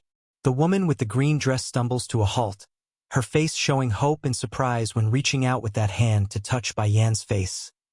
I could sense it when you approached the palace. You are the one, the person I've been waiting all this time in the past century. What is your name? Bai Yan's hands were slightly shaking when reaching up to meet the other side's. There's so much emotion flowing in those pupils that words are in no way enough to describe them. Tsing Yi. My name is Tsing Yi. I thought I wouldn't make it with my injuries, but now I could finally meet you. Upon thinking of how close she came to not meeting Bai Yan, a trickle of tear would come rolling down the corner of the dragoness's eye. Tsing Yi, hugging the woman, Bai Yen could feel her heart pumping with pain over what she's heard. I'm here now, don't worry. From now on no one can hurt you again because I won't let them. Xing Yi has the blood of the Azure Dragon in her veins, so the woman's identity speaks for itself. However, Suzaku, Vermilion Bird, did mention Azure Dragon was a man. Well, a change of sex during a reincarnation couldn't be ruled out here, right? I believe in you. The woman's voice sounded very nice to the ear, like the flowing water of a mountain creek. Xing Yi, let me see your body right now. Letting go of her hug, Bai Yen inserts her spiritual feelers through the skin in order to examine the dragoness. Almost immediately, her expression had turned grim. Who caused you to become like this? The current Azure Dragon could hardly be considered the great sacred beast that's been described in those stories. In fact, her life force was on the edge of flickering out. If Bai Yen came even a day later, it's very likely the dragoness would have died on her own. Casting that face down to the ground, Xing Yi's aura turned weak and gloomy. The Misty Fairy House is home to a clan of dragons. Because of how well we are hidden from the world, the humans have never bothered us. Without interruption, Bai Yen quietly listens in on the story. 100 years ago, my clan had an infighting and my father was imprisoned as a result of the traitors among our ranks. They not only stole my father's position as chief, they also framed me, claiming I colluded with a human man and kidnapped my own father. Ha, it's funny they would say that honestly. How could I have colluded with a human to harm my own father? If the other clan members had just investigated a bit, then they would have known the man was merely my friend that I met on a trip. In the end, the rest of the clan members were swayed into hunting me and nearly took my life in the following pursuit.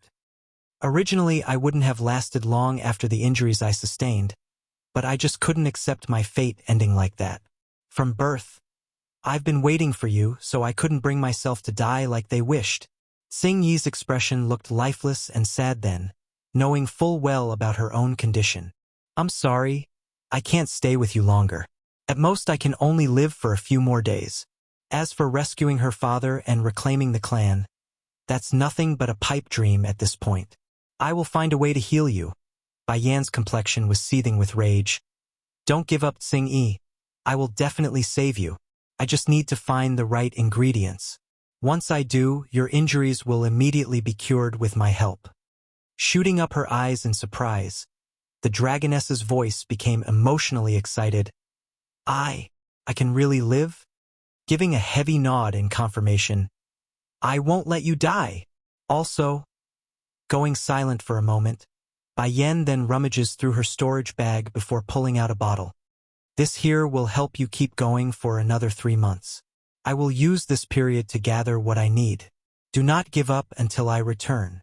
Yes, mistress. Overjoyed in her smile, Xing Yi collects the gift with careful precision. But please don't leave yet. There's something I want to do first. Can we form a contract? She's a good person. 6. Contract? Blinking her eyes, Bai Yen was rather taken aback by the suddenness of it all. Even so, she didn't refuse after recalling back to the events which took place when she contracted little Rice back at the bedside. Closing her eyes. Let's begin then. At the permission, the dragoness quickly pointed her finger over to Bai Yan's temple and allowed the stream of connection to bond together between mistress and familiar. And sure enough, the vivid scenes of the battlefield had once again emerged within the mind of the latter. This is my past life. No, this is my memory from 2 lives ago. It was then, while Bai Yen remains busy fussing over which life this was, a loud chaotic ruckus of metal and explosions had pulled her attention. Hurrying to seek the source, Bai Yen could see there are 2 opposing forces at a standoff. Almost immediately, she could recognize one of them. It's a young man wearing a deep blue gown with a very handsome contour of a proud general. There are a lot of similarities between this youth and Xing Yi's face, though they're different sexes though. Why do you submit to a mere human woman when you are the great dragon general of the demon realm? Tell me where she is and I will let you live. The enemy frowns and attempts to sway the unyielding youngster. In return to that proposed deal, a wild laugh was all that came out of the general's mouth. If none is willing to take on this daunting task in hell, then I shall do it. But before I head off into hell, I will take all of you with me first. So what if I have to go to hell after I die? If I can attack the gods themselves, then a simple place like hell is nothing to fear. Attack! The enemy forces were outraged by the youth's arrogant proclamation. In a wave of the leading man's hand, "Find that woman. She is likely at the brink of making a breakthrough. We must use this golden opportunity to slay her during her weakest." After the orders were given, both sides immediately charged into each other, and blood soon stained the sky and ground. Though the youth's side came out with a victory in the end, he's nevertheless severely injured with blood soaking into his gown. There are a few survivors on his end left, but they're so far and in between that it's not even worth mentioning anymore. And fate has a tendency to toy with those who are living as always. Just as the youth's about to pull up the very sword in which he's using to support himself, another blade had abruptly came down from the sky and pierced into his chest. Puff! Losing pretty much most of his motor skills after the sneak attack, the youth finally turned his head around and met the assailant's gaze. There were numerous emotions after he recognizes who it was, but most of it were disbelief and sadness. Why are you? Sadly, the final sentence there could never be completed. Crashing to the ground as all life left him, a cloud of dust scatters into the air over the impact. Outside the battlefield, Bai Yen desperately wanted to see the face of the assailant for herself. Unfortunately for her, though, the layer of fog over that face remains regardless of how she moved around. Even so, there was one point she's certain of now: the assailant must be acquainted to the youth if he could get a hit in so easily from behind. Boom! The scene exploded and shatters into a million pieces, causing Bai Yen to return to reality and collapsing onto the cold, hard floor. Tears quickly came trickling down as the wave of emotion hit her in full. "Mistress, what's wrong?" Xing-yi didn't understand the huge change in her mistress's demeanor, so she's starting to get worried. "It's nothing." Shaking her head in return, Bai Yen didn't want to make a big deal out of this. After all, she knew the scenes from her memory were powerful images to begin with. For the sake of getting an answer, she's not going to stop. She's a good person. 7. Xing-yi, you are seriously injured now, so stay here and care for yourself until I finish refining the medicine. I will come back for you. Let Goldie and Silvery follow you then. The dragoness offers the help after a moment of silence. No, they are better suited to protect you. Besides, I already have a little guardian with me. There's no need for another too. Bai Yen then proceeded to pat the little fox in her arms to indicate her son would be the little protector. It getting late, I should leave now. As adamant as Xing-yi was of this idea, she knew her mistress wouldn't stay forever in the Dragon River. Then let them escort you at least. She purses her lip and offered again. This time Bai Yen didn't refuse and answered with a nod. When I have time, I will come see you. Ooh-hoo. The whimpering from the little fox meant that he's also of that idea because he could come play with the new friend whenever he's bored. Goldie and Silvery were now both standing in attendance on both sides as they prepared to leave. The two are quite fast-witted actually. Since their mistress has become this lady's familiar, their attitude got extremely respectful with a lot of flattery tones in there during the trip back. Unfortunately for them though, Bai Yen has never been one to take bootlickers very well, so it only became a bother. Once at the described exit, she shooed the both of them away like they're contagious or something. Back over in the surface, Huanin girl had just returned to her home after everything exploded into a rescue effort for Bai Yen. The poor lady was dreadfully moody for the lack of result and hanged her head as she walked past her own father. Hold it! Huan Lifeng hollers out to his daughter after getting no eye contact. Coming back to attention, the young lady turns without energy. Father? Did you call me? What happened to you today? Why are you so dejected? Speaking like it's nothing, I can cultivate now. This news literally smashed the old man into startling amazement, nearly screaming in that voice due to the joyous news. What do you mean? Daughter, you can cultivate now? If she can cultivate, then why is she acting so dejected? Biting that lip, the girl couldn't hold it in anymore and allowed the tears to come forward. That lady who cured me is in danger and is now missing. Father, please help. Please send someone to save her. What? Huan Lifeng was furious and exploded with rage. Since the lady was the one who cured you, then of course we will go save her. She is the benefactor of our family. Just tell Father who it is. I will send my people to crush them right away. And, she not only healed me, she also saved my life. The girl's voice started to stammer as she's about to openly cry. At the time the boat was being attacked by a dragon. The creature dragged me into the water and I thought I was about to die when no one came to help me.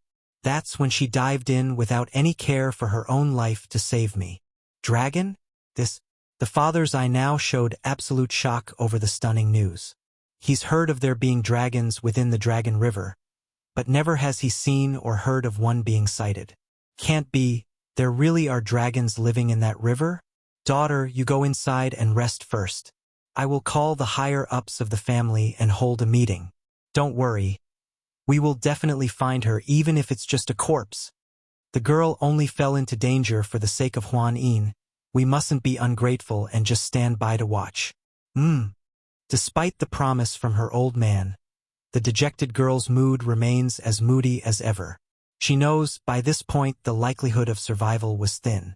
Even if they do locate Bai Yan, then it would be as a dead body and nothing more.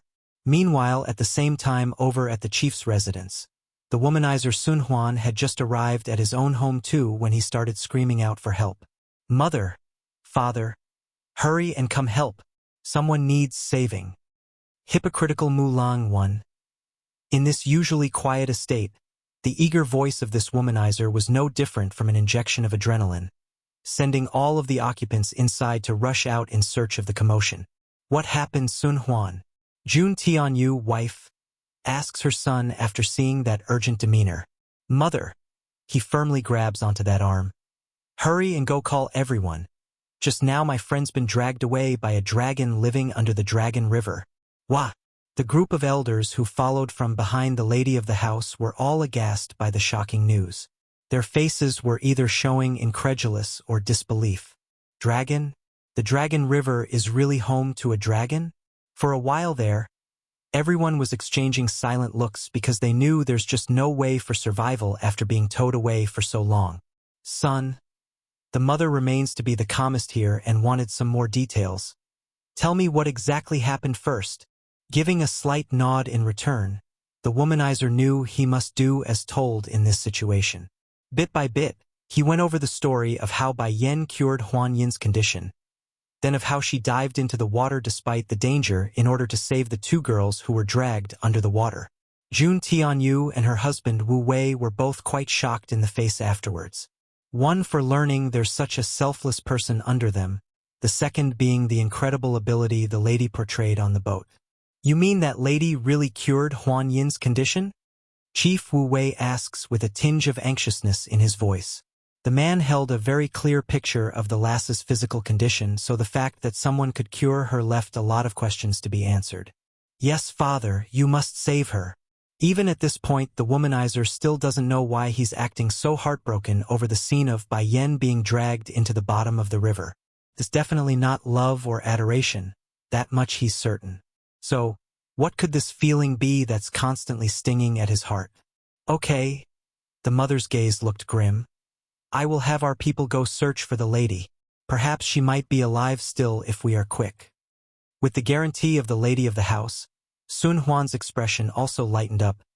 Thank you, mother. As long as you can save her, then I will be good in the future too. Making a helpless smile over her son's promise. This mother didn't know whether to be happy or sad that it took so long for her second son to reach this level maturity. Compared to her first son, Sun Huan definitely left a lot to be desired of. You go and rest first. If there's any news, then I will come inform you. Giving a nod at that, the man then turns away for his own room. Madam, the elders were dissatisfied with the rash promise and quickly objected. The first master is already terminally ill. We don't have time to waste on searching for some stranger. Please reconsider the decision. Growing heavy in the complexion, the woman got stern in the voice almost immediately. This is my decision. No one is allowed to have any objection. Chief, The elders then shift their eyes over to Chief Wu Wei instead. Coughing twice at the added attention, the chief knew he must take a side. Everything is to be done according to my wife's will. Since Wu Wei has spoken, the rest of the elders could do nothing but carry out the command. Arching their fist, they quickly retreated away. Are you trying to take a chance with that lady after hearing Sun Huan's claim? Alone now, the husband turns to his wife and asks inquisitively. Hypocritical Mulang, too. Jun Tianyu wife, gives a faint nod. Yes, if she can cure Huanin girl, then her ability must be quite good. I want to invite her to come look at Yunfeng's condition. But she's been dragged down to the bottom of the river by the dragon already. I fear her likelihood of survival is slim at this rate. Unable to hold in his frustration over this sad predicament, Chief Wu Wei felt a sense of bitterness in the mouth and sighed heavily. This may not be the case. As long as we don't see the body, then it's very possible that she's alive still somehow. Even if the hope was slim, or just a flicker, this mother wasn't going to give up for the ask of her son. Inside the Misty Fairy House, all 4 major powers are ablaze with activity, causing the Dragon River to be entrenched with heavy security as a result of their search. And due to Bai Yan's need to hurry back, the girl was oblivious to the commotion her presence has caused for everyone. Nevertheless, her goal was achieved, and the brother Shifus she newly recognized didn't realize she had snuck out. Shifus, did something happen today? Bai Yan asks after seeing the gloomy expression on the two that night. It's not a big deal or anything. You only need to focus on your training. Delighted now, the older Zhongnan spoke first. Oh yes, what is your level? We want to test and see your results. I think my breakthrough will happen very soon. There were flashes of light in both brothers' iris after hearing that. This is wonderful news. The girl's talent is indeed great. To think her breakthrough would happen so soon. A humph. The younger Zhongbei makes an embarrassed cough over his brother's lack of control. Patting the woman's shoulder. Lassie, I didn't misread you at all. Your talent is by far the best we've come across in years. Aside from the young lord of our Misty Fairy House, there is only one other by the name of Mulang who could be called an absolute genius like you. Pausing at this point, he seems to be contemplating on what to say next. It's a shame that you started late. Don't worry though. With our help and the pace you're going now, it's not out of expectation for you to break into the higher level of king rank before 30. Towards that claim, the little fox in Bai Yan's arm immediately made a furrowed face like he's looking down at Zhongbei. Mother is already at the monarch rank, yet he's saying king rank? Humph, that is so 3 years ago. Bai Xiachen murmurs this in the head, holding the old grandpa in contempt for the blindness. Though Zhongbei himself doesn't speak fox, he's still quite taken aback by the demeanor of that little rascal's attitude when he glanced down. Why do I feel like this baby fox looking at me funny? Disciple, Zhongnan older, suddenly remembers something and made a frown. In the coming days, I don't want you going out. Why? I just heard that in the river not far from here appeared a dragon, and that someone's been hurt as a result of their attack. If you must go out, then you must bring someone with you at least. Zhongnan's tone was very serious in there. It wasn't easy for him to take in such a satisfactory disciple after so many years. So, if the dragons hurt her, then where would he complain to? Freezing in the hand, Bai Yan ended up twitching in the corner of her mouth. I understand. It seems that Goldie and Silvery caused quite the commotion today. I must remind Xing Yi after this so they don't butt heads during this period. Hypocritical Mu Lang, 3. It's good that you understand. Despite sighing in relief, Zhongnan doesn't let this go lightly. I will need to send a couple of people to shadow this lassie in secret. I can't let her be harmed because we're careless. Mu Manor, clutching her sweaty palm as she paced back and forth between the big hall. Mu Lung felt extremely uncomfortable inside as she waited. But that changed as soon as her eyes fell upon the beautiful lady that walked in the door. Shifu! Smiling at her disciple, Elder Mujin didn't hesitate to ask for why the girl's acting so strange. Are you waiting for me? Why are you looking so nervous? Yes, Shifu. Pursing that lip, Mu Lung drops that head before speaking. Shifu, I think I've failed in getting close to Sun Huan. The proud woman never favored someone like Sun Huan to begin with, even if he was the second in line to the position as chief in the Misty Fairy House. So why did she go and seduce that womanizer? There were several reasons, but it mainly surrounded the fact that she had a desire for power and her Shifu instructed her to do so. Give the specifics, I want to know the details. Stern and dark Elder Mujin orders. Bit by bit, the story of what happened on the dragon boat was listed in clear detail. Regarding the event that afternoon, the white-haired beauty has long heard of it before returning home, just that she didn't know her disciple had made such a huge blunder where not only does her reputation would take a huge hit and plummet, she also lost the favor of the second young lord in the Misty Fairy House. Langer, do you know where you went wrong? Mujin sighs at her disciple's carelessness. It's your boasting. Even if you didn't want to save those people, you shouldn't have promised anything. With Sun Huan's personality, he will definitely be dissatisfied you after learning the truth.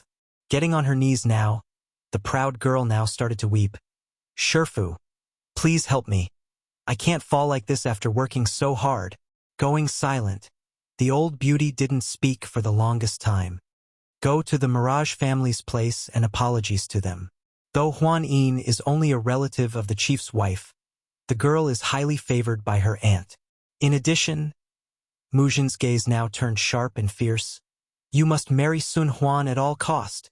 Now Mulang was absolutely shaking in her body after hearing her Shifu's final order. I understand. She only intended to string the man along at first when she originally got the order to seduce the person. Now it's obvious her Shifu intends to marry her off for real this time. So, how could she accept this ending? First of all, her own talent far exceeds that womanizer. Though their level still doesn't stand on the same level yet. But the age difference says it all. It's just a matter of time before she surpasses everyone. If nothing else, go back to your room for now. Mujin waves her hand, signaling her student to leave. Yes, Shifu. Closing those eyes, the girl hides the unwillingness in there and retreated as told. Leaving the main hall, Mulang begrudgingly bypassed several of the long corridors before eventually reaching a familiar courtyard.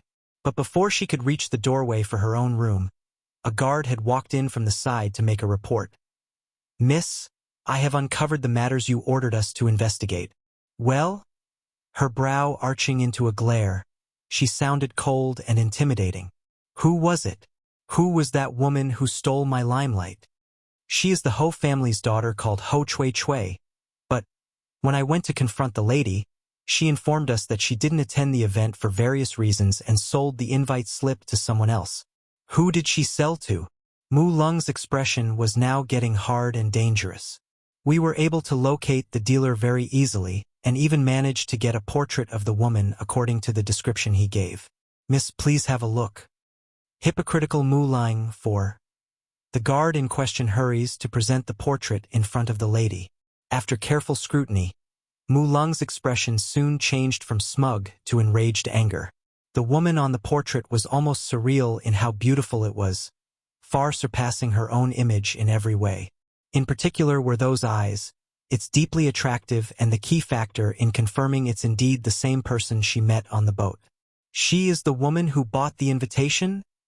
Biting her lip, she asks with a frosty tone. Go deal with that dealer first, then go tell that Ho Chui Chui that if she wants to be a prominent figure around here, then she is to do as I say. From this point forward, Ho Chui Chui is the woman in this portrait, the very same person who saved Huan Yin. If her people could follow the trail and investigate up to this point, then it's a surety that Sun Huan and everyone else would as well. By using Ho Chui Chui to impersonate this unknown woman, Mulang could use this to her advantage. After all, no one saw Bai Yan's true face thanks to the facial veil she wore. As for the air and temperament, that's easily solvable with time and training. Yes, milady. Getting the order, the guard promptly retreated away to carry out his task. Heaving a long sigh after seeing she's alone finally, Mulang was just about to put the portrait away when the door to her place was pushed open again.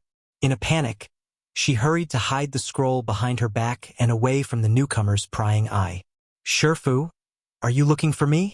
Wrinkling that temple, the old beauty arches her brow inquisitively. What is that hidden behind you? The The girl's demeanor appeared somewhat edgy. It's not that she doesn't believe her Shifu or anything.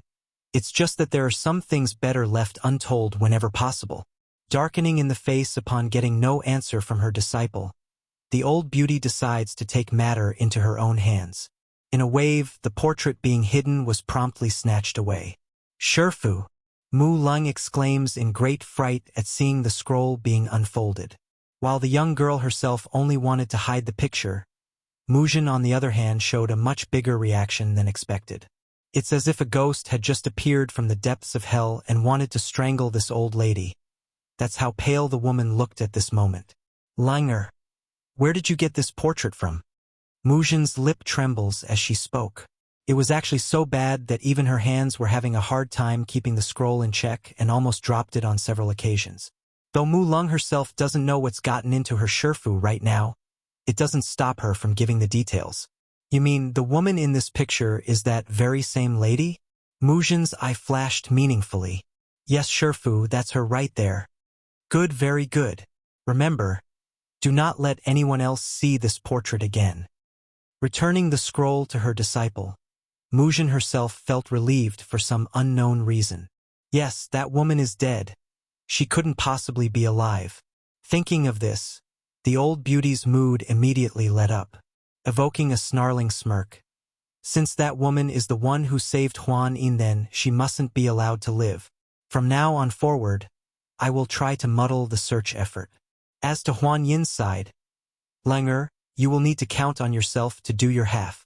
I understand, Shifu. Although Mu Lung didn't know the specifics yet regarding the search effort, she did understand enough that there's no possible way the woman could have survived after being eaten by a dragon. Oh yes. Mujin's gaze narrowed into a slit. Your plan will need to be adjusted to the situation. Even if the temperament is similar, it's useless. What's really important is the body shape. After all, that Sun Huan is no fool when it comes to the opposite sex. He's sharper than anyone in the Misty Fairy House when recognizing a female's body. Hypocritical Mu Lang 5. Shifu, I know what to do. Glowing a frosty tint in those eyes, Mi Lung confirms she's got the idea in her demeanor. This time I will not let my plan fail. The Ho family was a small to middle-ranked household in the Misty Fairy House. As such, even if the disciples under them would have to survive with their tails behind their butt. But that's all changed in the past couple of days thanks to the people sent over by Mu Lung. Not only did Ho Chui herself readily accept the proposal to impersonate Bai Yen when the idea was brought up, she also willingly joined the plan to become Huan Yin's benefactor in light of the deceit involved. Simply too tempting, being a person of superior status. However, there's just one minor issue. She must lose that buttload of weight from her figure. Sadly, Ho Chui has always been a glutton. Forcing her to go on a diet was excruciatingly painful. Therefore, it only took a few days before the girl couldn't handle the restriction anymore and secretly snuck out of her home to visit the best restaurant around. Oh hoo-hoo! Bai Xiachen tugs at his mother's sleeve, those eyes shooting straight over to the restaurant that's giving off a salivating smell in the air. Are you hungry? Halting in her step, she asks with an affectionate gaze. Giving a desperate nod at that question, the baby fox looked absolutely adorable in that appearance. It's no different from a baby pleading for food to his mother. In actual truth, the boy didn't really want the restaurant's food. Rather, it's his own mother's cooking. Sadly, he's too afraid of them being snatched away by those two new shifis when they get a whiff of the smell. As such, he could only endure for now and turn to this restaurant. If you are hungry, then let's go inside and rest. Bai Yan's naturally aware of the two shadows tailing her since the day of the conversation.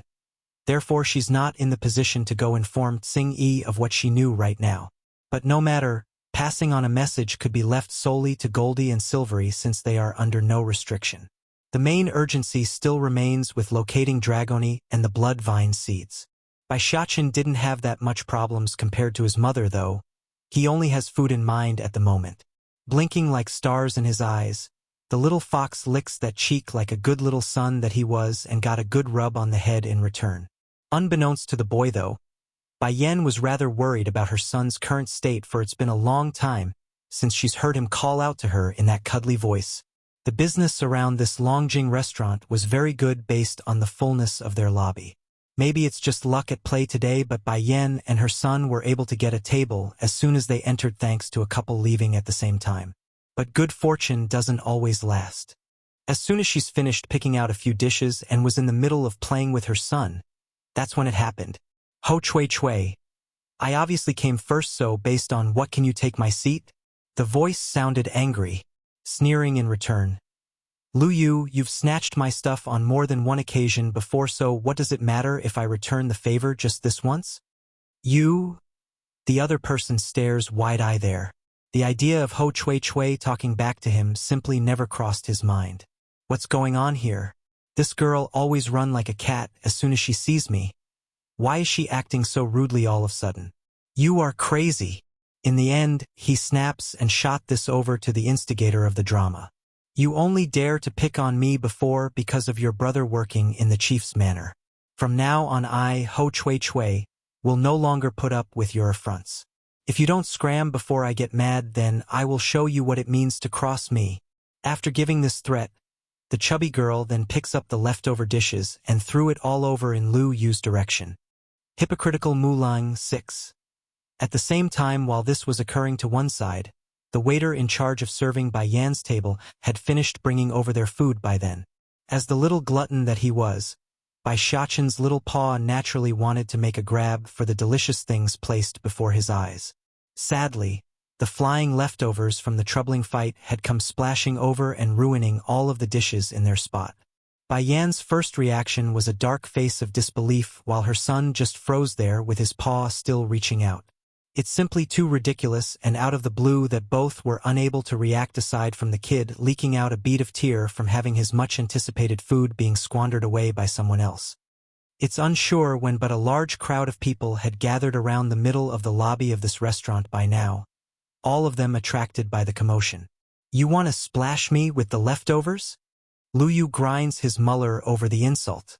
Not backing down, Ho Chui Chui completely flips the table this time and sent every dish nearby flying into the air. As a result of this, Bai Yan and her son were now fully in range of the oncoming splatters of meat and vegetables. If not for the woman herself moving fast and dodging in time, it's very likely the mother and son duo would be covered in food from the second shower. Enraged at this point, Bai Shachen completely puffs up his fur over the utter destruction of his meal and made a direct dash for the chubby girl's stomach. No forgiveness. Ah! Ho Chui Chui never expected an attack from another assailant, let alone a tiny critter from some random direction. Therefore, she immediately faltered to the ground after taking several steps backward from the impact. Her eyes were furious upon noticing it's a nothing but a baby fox who assaulted herself. You damn beast! How dare you charge at me? I will skin you this instant and make a coat out of you. But before the chubby girl could carry out her wretched plan, a pair of delicate hands had reached over to pull the still fuming fox into a protective embrace. What did you just say about skinning whose fox? The voice and glare was dreadfully cold, sending a wave of frost down anyone's spine upon contact. In this moment, Ho Chui Chui actually found herself in a state of panic under that threatening gaze. She didn't know why, but it's just very frightening, like it's coming from within and not from over there. Nevertheless, the arrogance within this one seems to be bigger than anything else, even fear itself. In no time at all, her pompous attitude had returned. Is this little fox yours? The chubby girl purses her lip, flustered still despite having the courage to speak. Indifferent in the face, Bai Yan didn't answer the person. I won't ask you to apologize to me, but you will have to sell me that fox. Regardless of how stupid this chubby wench was, she's not blind to the fact that she's alone here. Against so many pairs of witnessing eyes, the only outcome would be her loss at this rate, hence the compromise. Now Bai Yan's gaze was getting extremely intimidating after hearing someone's outrageous demand of trying to buy her own son. In an instant, an oppressive and domineering aura had swelled out of her body like Di Song usually does, making her the female version of a demon lord. Why don't I use a copper coin and buy you instead? It just so happens that my baby fox here needs a waist cleaner. That instantly warranted a protest from Bai Shachen at his mother. But I don't leave dung at random, mother. And I most certainly don't need a waist cleaner like that ugly one there. Compared to the protesting chirps of the baby fox, Ho Chui Chui, on the other hand, was obviously stunned beyond belief. How dare this woman try to buy me for his fox as a waist cleaner? What's more, only for a copper coin. Do you know who I am? A thin layer of anger now covers the chubby girl's face as she spoke. In the future, I will be someone who enters the chief's manor. You actually have the nerve to compare me with a fox?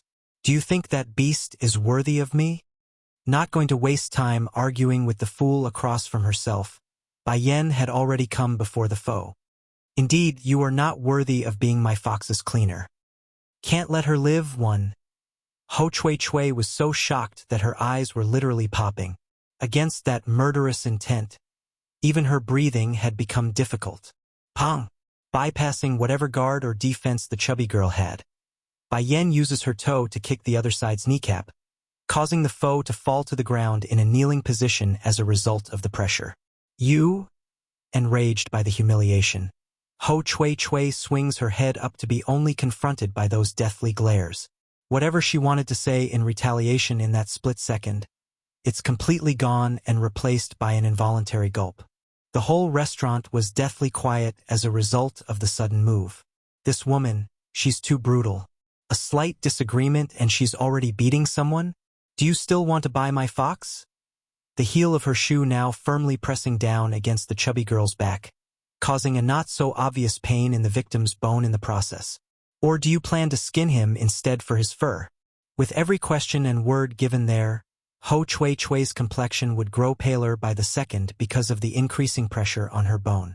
In no time at all, a squirt of blood had seeped out of that trembling mouth and brought her back to reality. She's hit a brick wall this time, a cue for trouble beyond her rank. If only I can reveal my identity, then this woman would never dare to do this to me. But Mulung's message continues to linger in that head. If they want to successfully impersonate that woman, then the public mustn't be allowed to know about the matter. Gritting those teeth, Ho Chui Chui ends up holding back her anger. In the girl's mind, there would be other chances in the future for payback.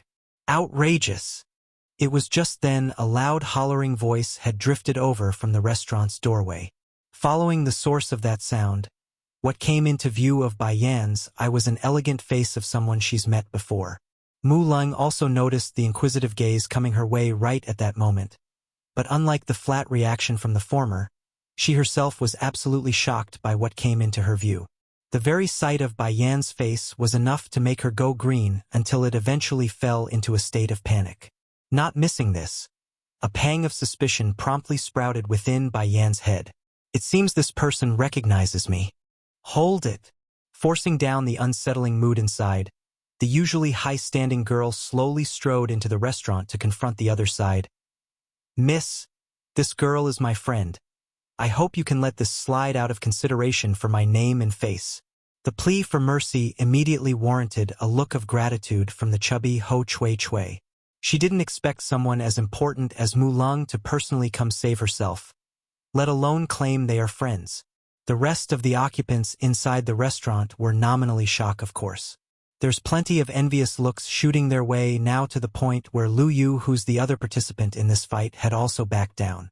The boys practically trying to hide in order to avoid eye contact. The message today was too obvious. As long as they're not brain dead, there's only one meaning. The Ho family of the Misty Fairy House will no longer be a third-rate family anymore.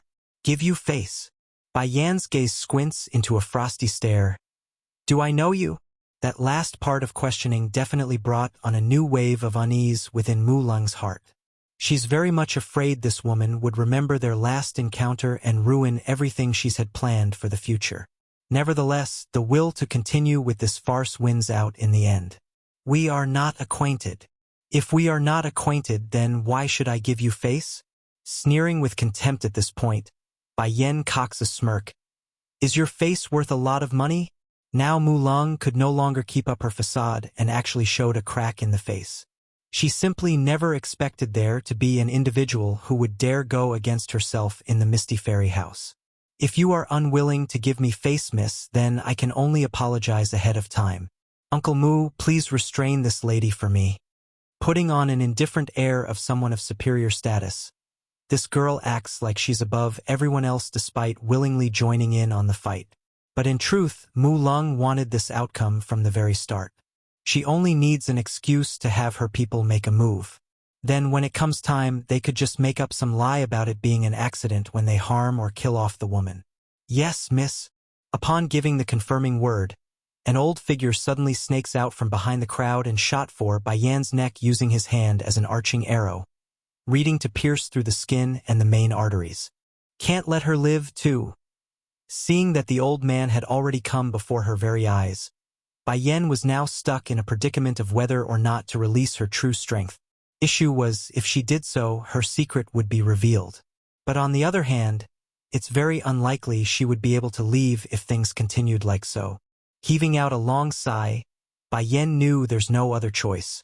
Just when she's about to lift her hand to counter, something unexpected occurred and two figures from outside the restaurant had come before her and blocked off the path between herself and that Uncle Mu. They are two middle-aged men, each stern-looking and giving off a strong vibe like mountains that they were. It's you too. Retracting his strike, Uncle Mu looks on in shock at the newcomers. Why are the two of you here? Truth was it's not just the old senior who's in utter shock. Even Mu Lung, who's standing in the back, were filled with disbelief like she's seen some horrific scene. What is Tai Long and Tai Hai doing here? Aren't they supposed to be Elder Zhongnan's subordinate? Miss Bai Yan here is the apprentice of both Elder Zhongnan and Zhongbei, hence our presence. We've been tasked to protect the lady. If you insist on attacking her, then it would be considered an act of war against the two elder manners.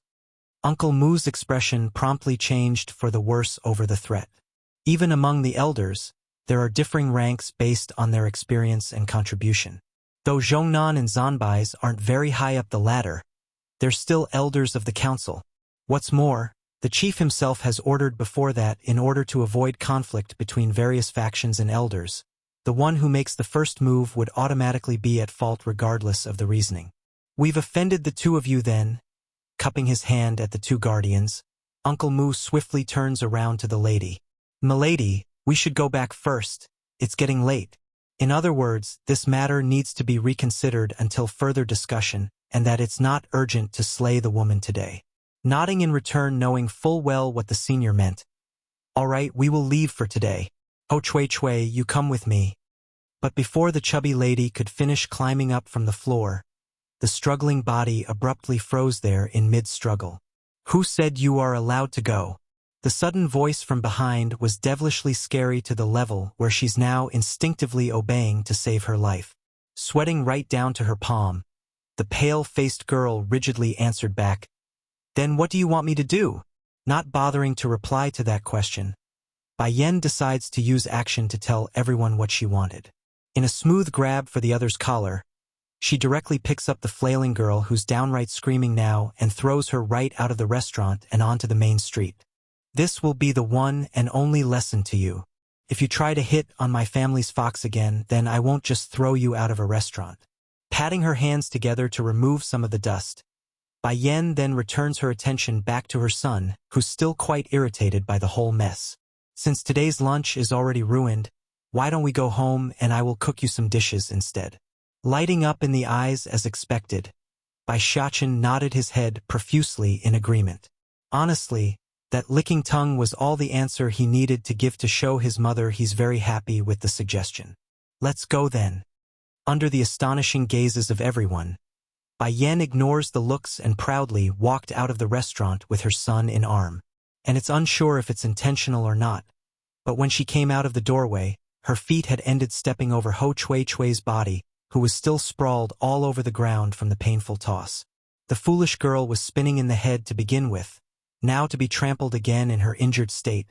It's almost enough to completely knock her out for good after she sprayed out a mouthful of blood. But the angriest person here wasn't the beaten victim though. It's Mu Lung, who's been completely ignored to the sideline.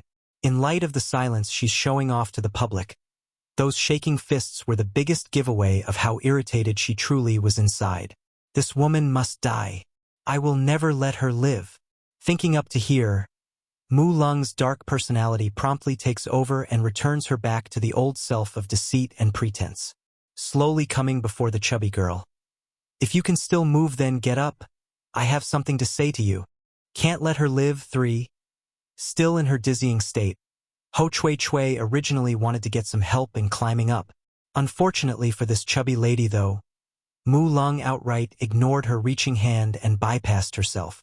In the end, she could only grit those teeth and get up by herself after much struggling and chased after that moving back. Mu Manor inside the study room. Mu Lung's gaze was dreadfully cold as she eyed the ignorant wench who disobeyed her orders. Did you forget the things I said to you before? Cowering with her head hanging low, Ho Chui Chui makes a heavy gulp before defending herself. I've been starving myself for the past few days. I really can't hold myself back any longer. Pong! Slamming the table with her hand, Mu Lung snaps at the fool. Do you want to be a person of status, or what? Do you want to be that Huan Yin's benefactor? Do you want to get payback on that woman from today? Following the reemergence of Bai Yan's face in her mind, Ho Chui Chui's face promptly turned ugly like a witch's. IDO. Since you do, then take this and eat it. Rummaging through her sleeve pocket, Mu Lung slowly pulls out a certain little pill to hand to the other side. A pang of unease swiftly takes hold after seeing the strange beady little thing. Please! I didn't do anything to deserve poison. Please don't. Getting irked by the sudden outburst, the usually high-standing lady was quickly reaching her limit with this idiot. This is not poison, it's a Fitness Dan pill. Fitness Dan pill? Showing a startling light in her eyes, Ho Chui Chui didn't understand the meaning for this. Yes, that's right. Unlike a facial Dan pill that can only change a person's face, this Fitness Dan pill will change a person's body shape to their liking once consumed. Giving a good moment to let her words sink in. As for the new look you should take, I think that woman from today is good choice. Eat the pill and think of that person's body while doing so. In light of the doubt regarding the plausibility of said effect, Ho Chui Chui wouldn't deny such an opportunity like most girls out there would. Now I won't have to starve myself anymore. Miss Mu Lung, why don't you give me a facial Dan pill as well? This way I can completely become like that woman. How about it? Just remembering the stunning appearance of Bai Yan's existence was enough to make the chubby wench smirk with glee. If I can have such a sexy body and face, then what man couldn't I get? Even the young lords would fall under my skirt if I willed it. I don't have a facial Dan pill. One could even make out the veins on Mu Lung's forehead at this point. Humph.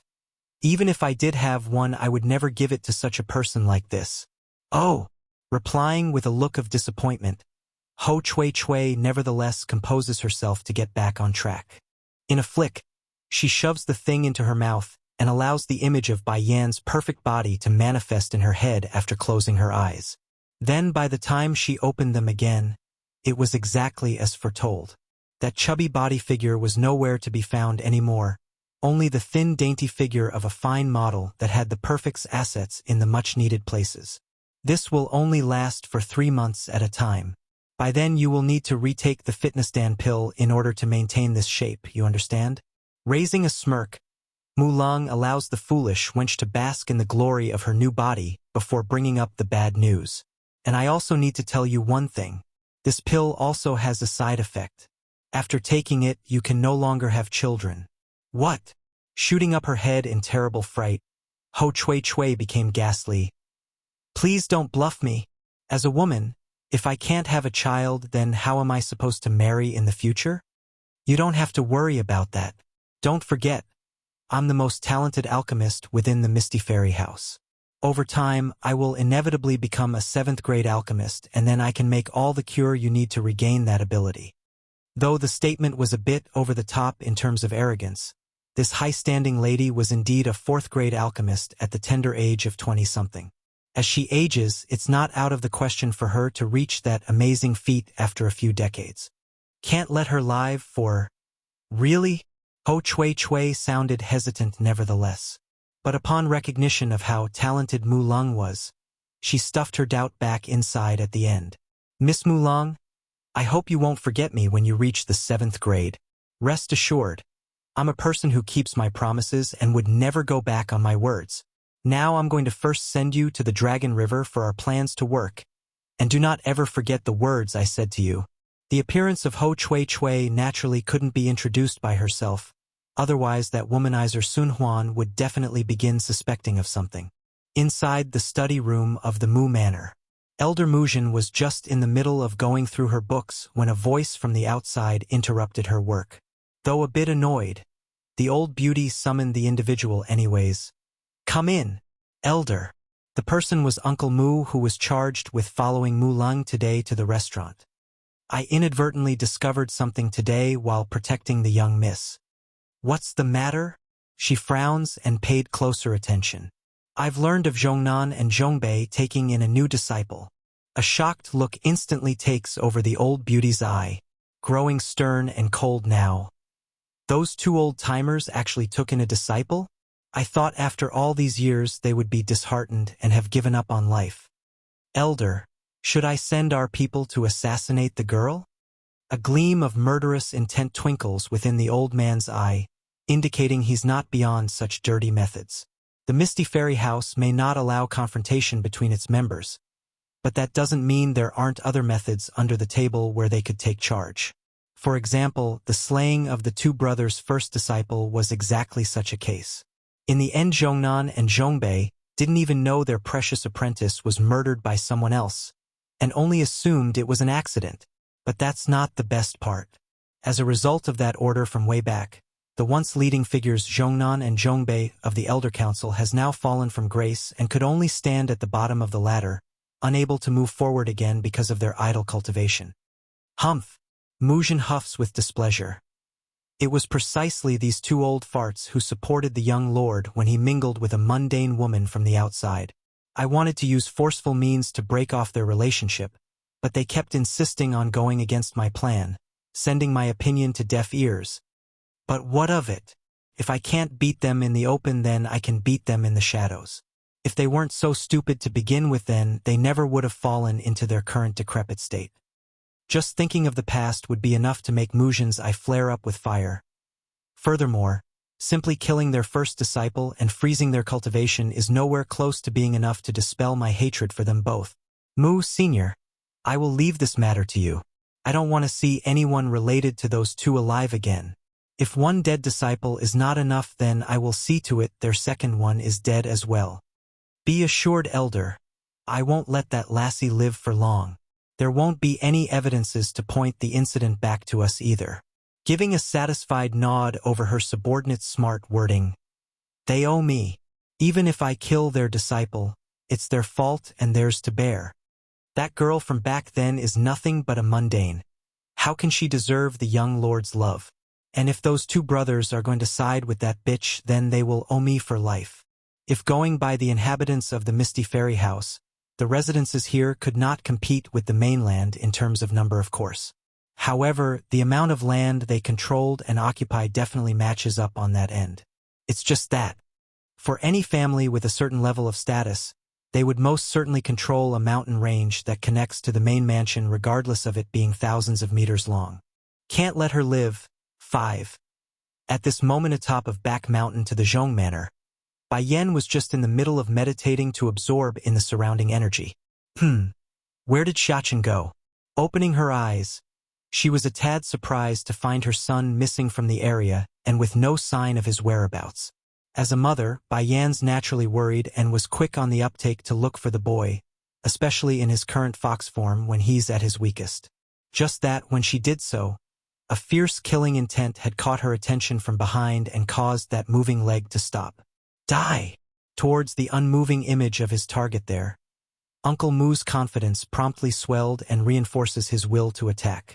However, it's unsure if it's just coincidence or intentionally, but at the last moment when the strike's about to land, the woman's footstep had swung around to one side and allowed that body to escape the hit. Though slightly startled at having missed there, the senior didn't back down and wanted to press on with his efforts. That was until he felt that unfluctuating gaze coming right back at himself. Did you lure away the two guardians my two shifis assigned to me? Bai Yan asks with a mild tone. That's right.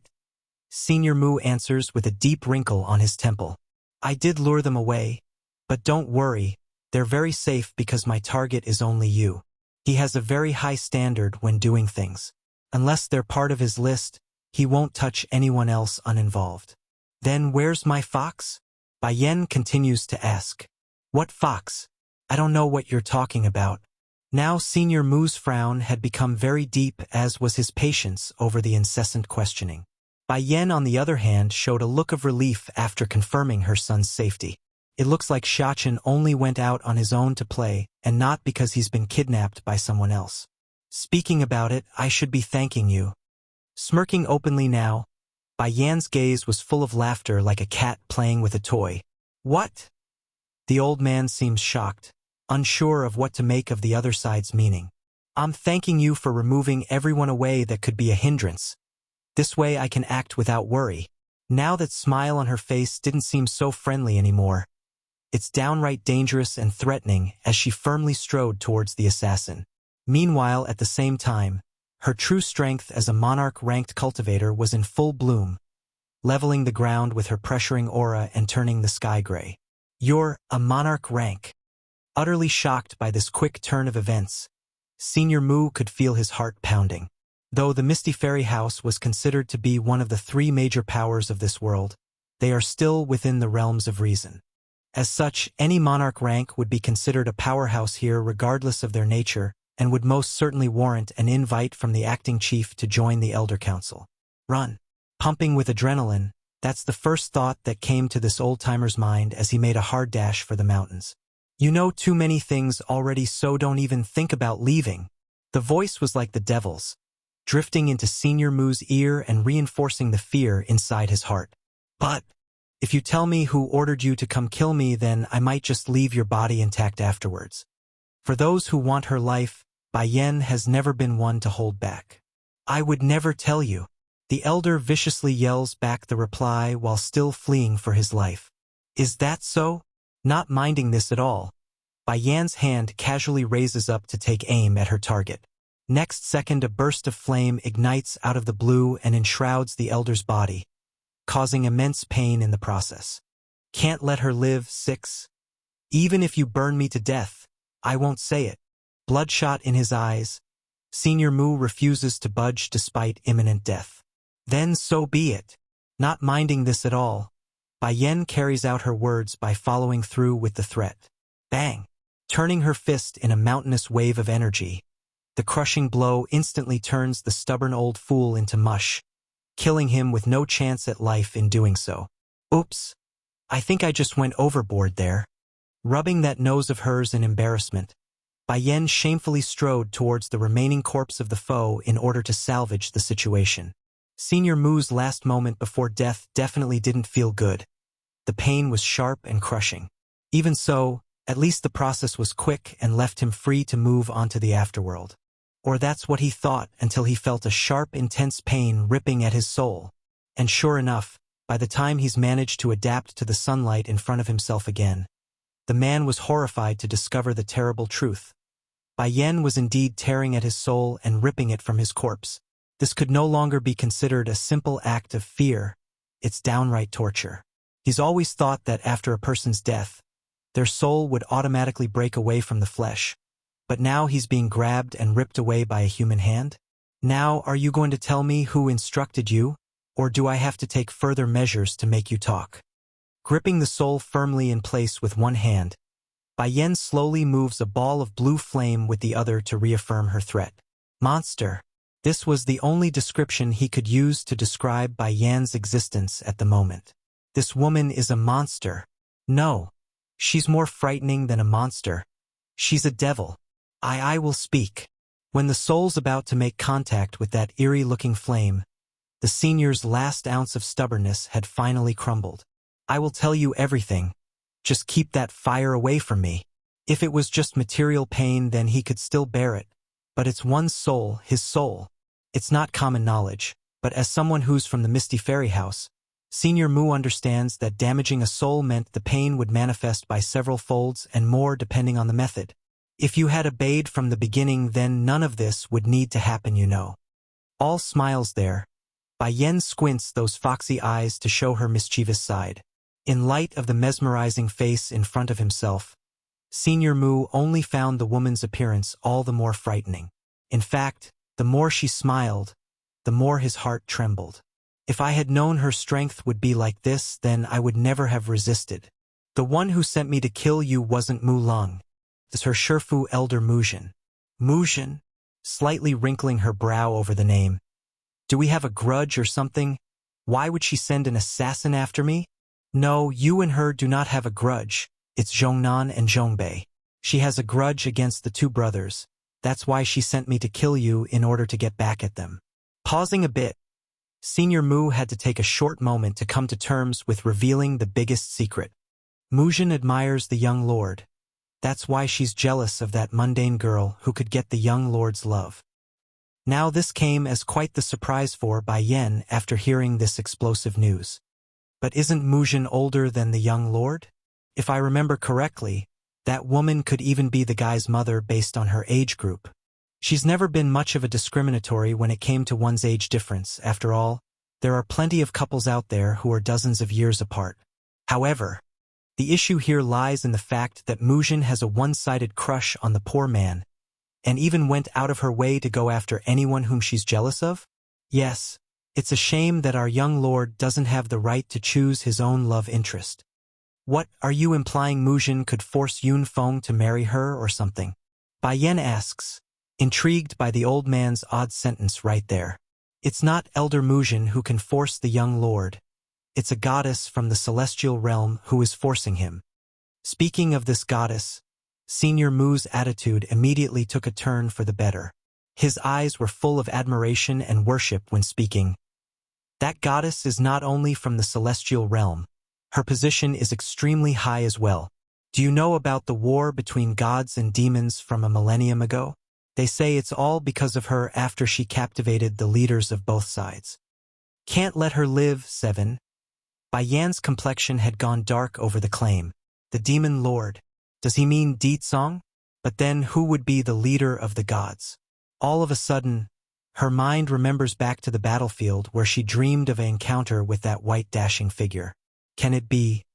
The white figure from there is their leader? But what does this goddess have to do with the great war between gods and demons? Now that's something you don't know.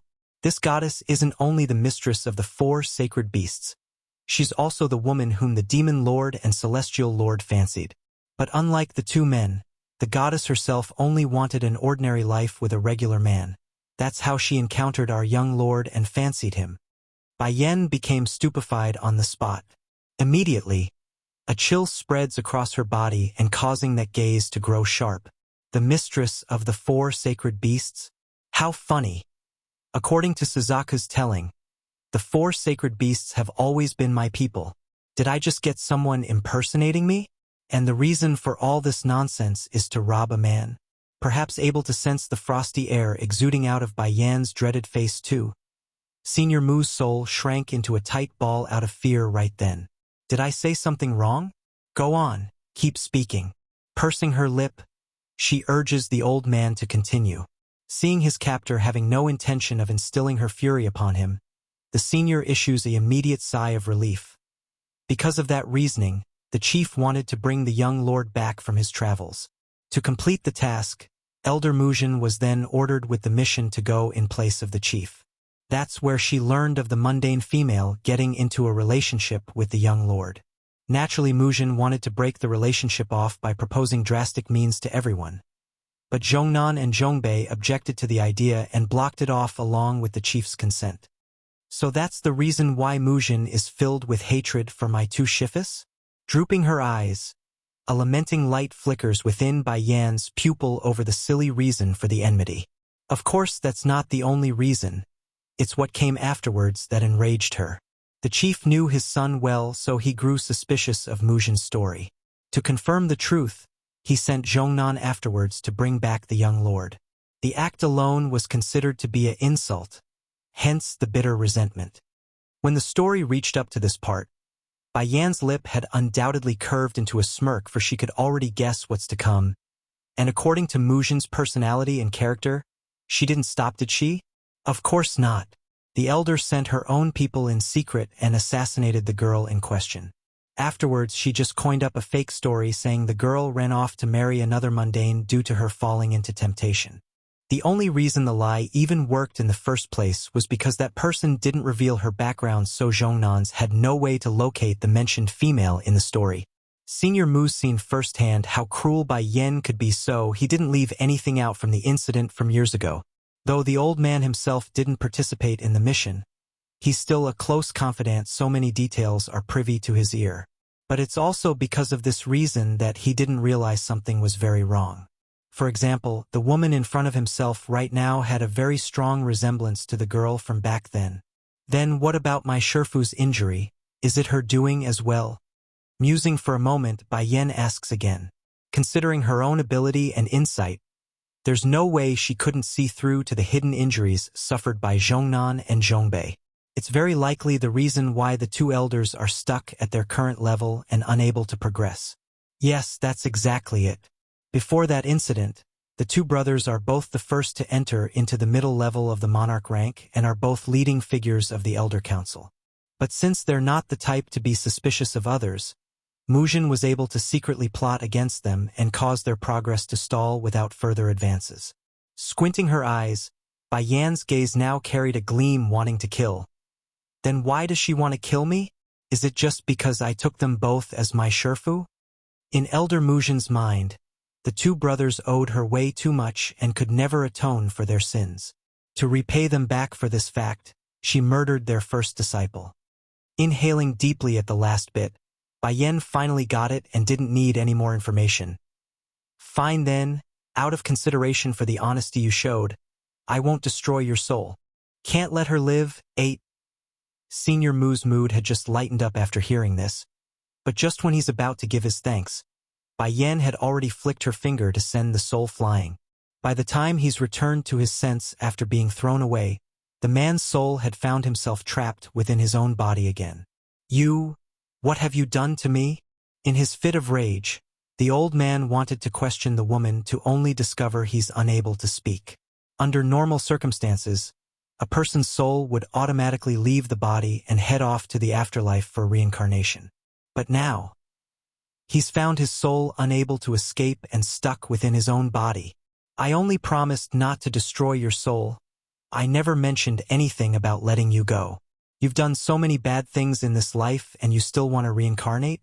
Snarling, Bai Yan sarcastically ridicules the old fool who still thinks he deserves another life. She couldn't deny the original intent of getting close to the two brothers didn't have the best interest in mind, mainly to locate Dragoni and the bloodvines.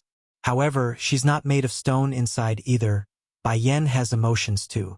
When one truly cares for her, she too would return the kindness.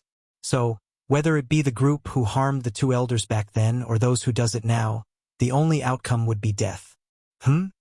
Sensing the approaching presence from afar, Bai Yan knew her time was up and moved quickly to lie down in order to pretend she fainted. Not long after, two familiar figures had come into sight. Zhongnan, older, could care less who the extra corpse belonged to right now. He only had his precious disciple in mind. Therefore, when he noticed the unconscious girl lying on the floor, he exclaimed and ran over in haste. My student! Zhongbei, younger, reacted similarly, but instead of exclaiming, his first reaction was to scan the area with the most intense killing intent he could muster. How dare an intruder come into our home and hurt my student? Ugh! Seeing it's about right, Bai Yan slowly rolled around and pretends to have just regained her consciousness. Shifu, what's going on? Oh, it's wonderful that you are all right, my student. Me and your second Shifu was worried sick after sensing you were unprotected. We thought you might be in danger, so we hurried over to check. Tell me what happened before you passed out. Zhongnan asks with a relieved expression. I don't know either, Shifu. I was just training when this person suddenly attacked me from out of the blue. Next thing I knew was being knocked out and losing consciousness. Drooping her eyes to avoid contact, she felt very guilty about lying, so she could only apologize inwardly. It's not like Bai Yan wanted to deceive her two new Shifus, but it's just not the right timing yet. When things are ripe, then she swears she would definitely explain everything. After hearing the brief explanation, The older brother's attention immediately switched to the corpse nearby, making the coldest I ever seen. Your moo.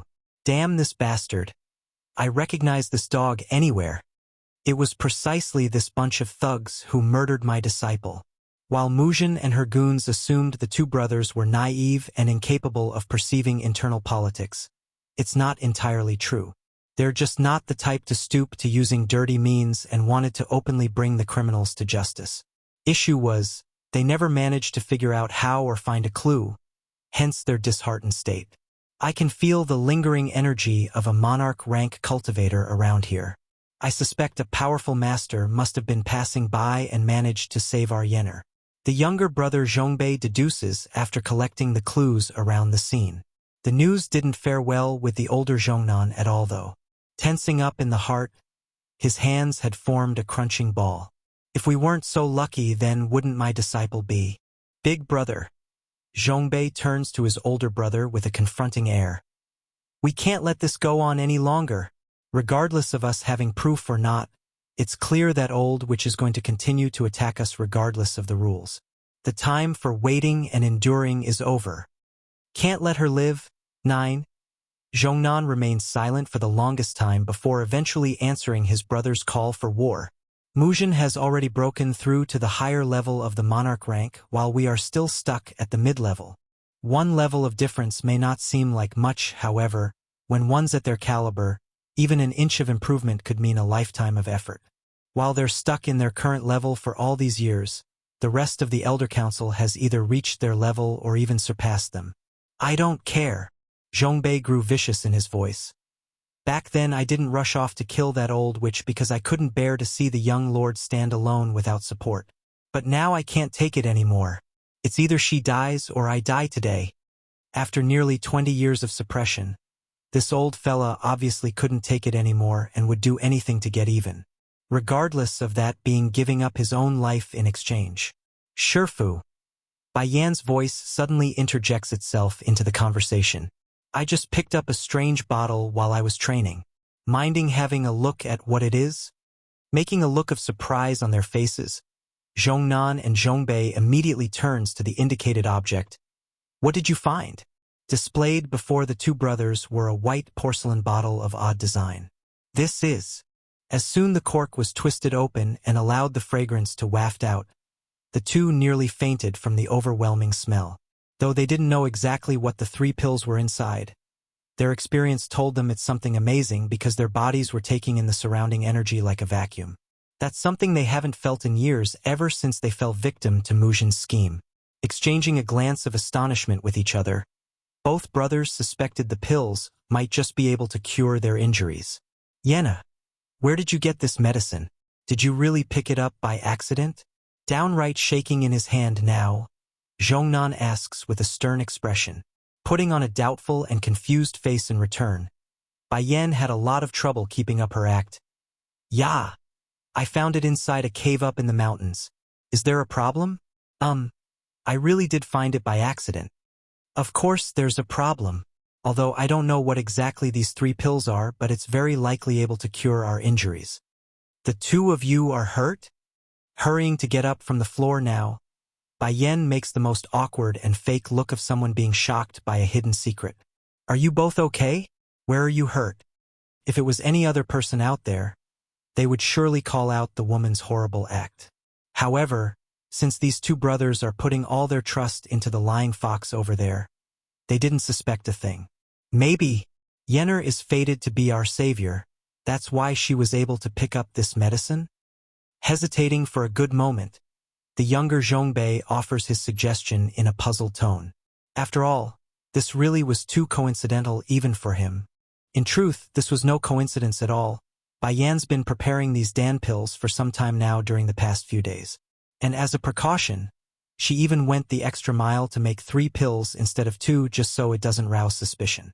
Well, not that it would help when her acting was so poorly done that even an idiot would notice something was fishy. Disciple, you should rest for today since you just went through something so extreme. Don't worry, your 2 shifas here would definitely get revenge for you. A gleam of killing intent instantly takes hold of Zhongnan's iris after saying that. Mujin, If she had stopped causing trouble, then that's that.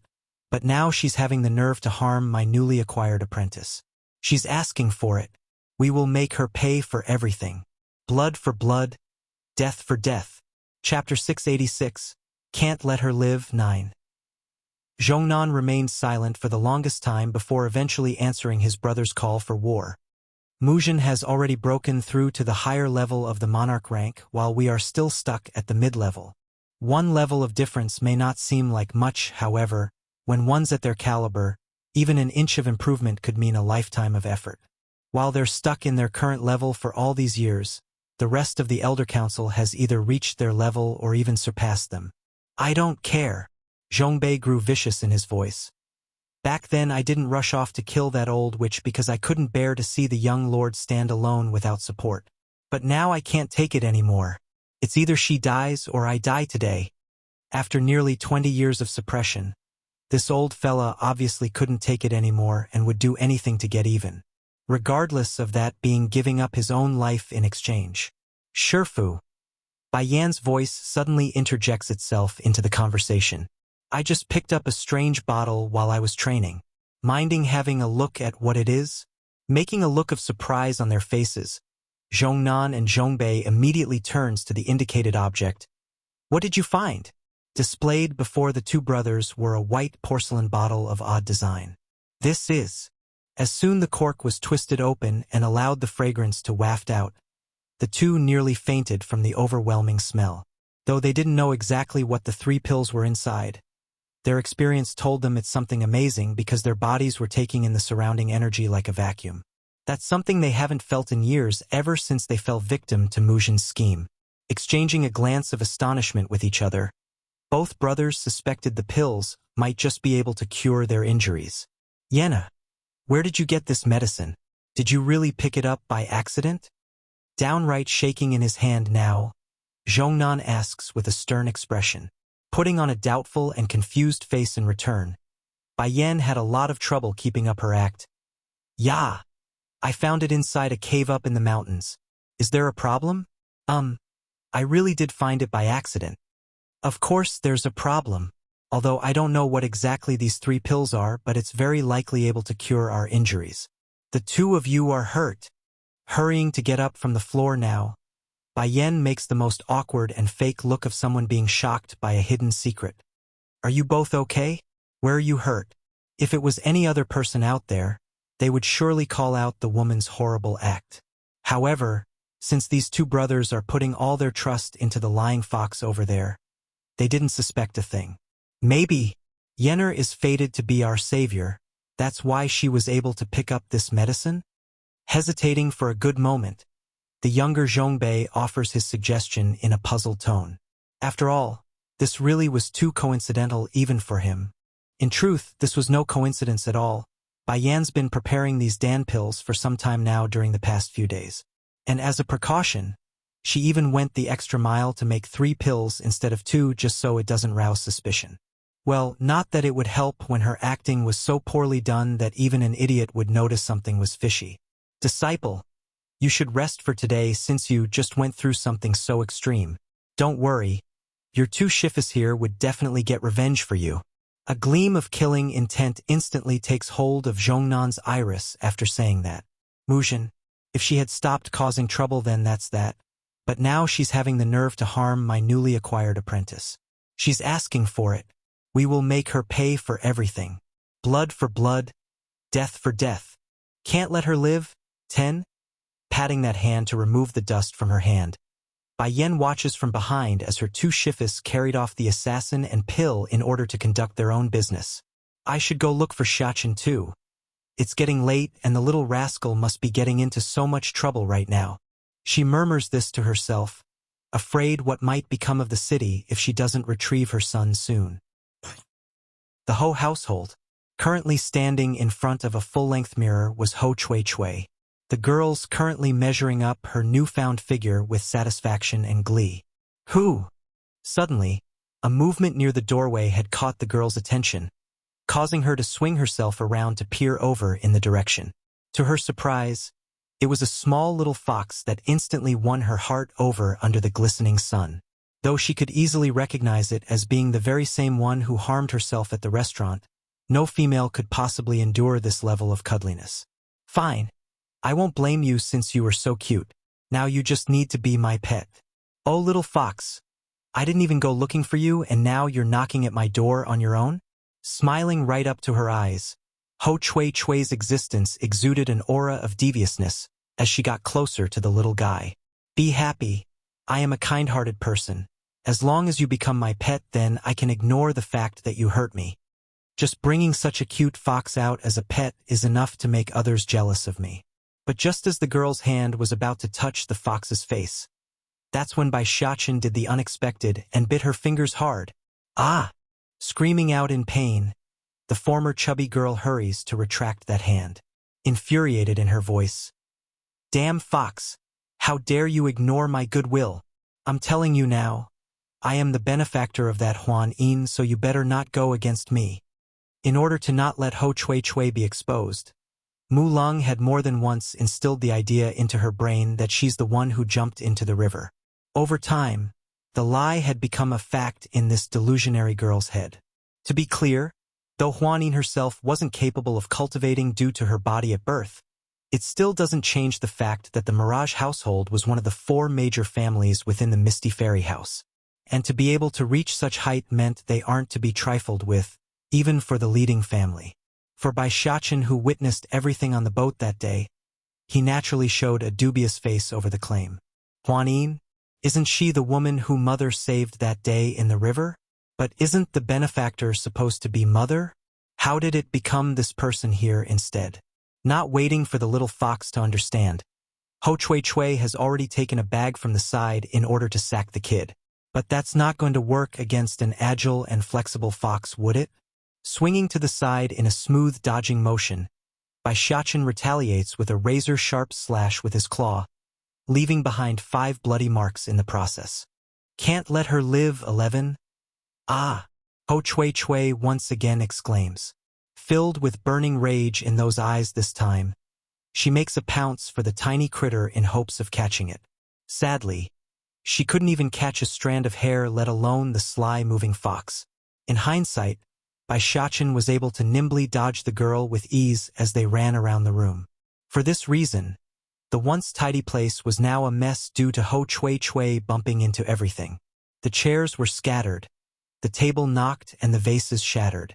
Because of the loud commotion coming from this wing, it didn't take long for the rest of the Ho family members to come running in order to investigate. Knowing this wouldn't be good if there's more people around, Bai Xiachen figured it's time. He made himself scarce and bolted for the outside. In the crowded streets of the market, a little fox was scurrying off at top speed for the Zhong Manor's direction. I've been away for over half an hour already. Mother must be really worried. Just as the image of Bai Yan's grumpy face was all that's in the kid's head, a pair of feet had suddenly come in front of him and blocked his path. Naturally, the boy was annoyed by the interruption and looked up questioningly.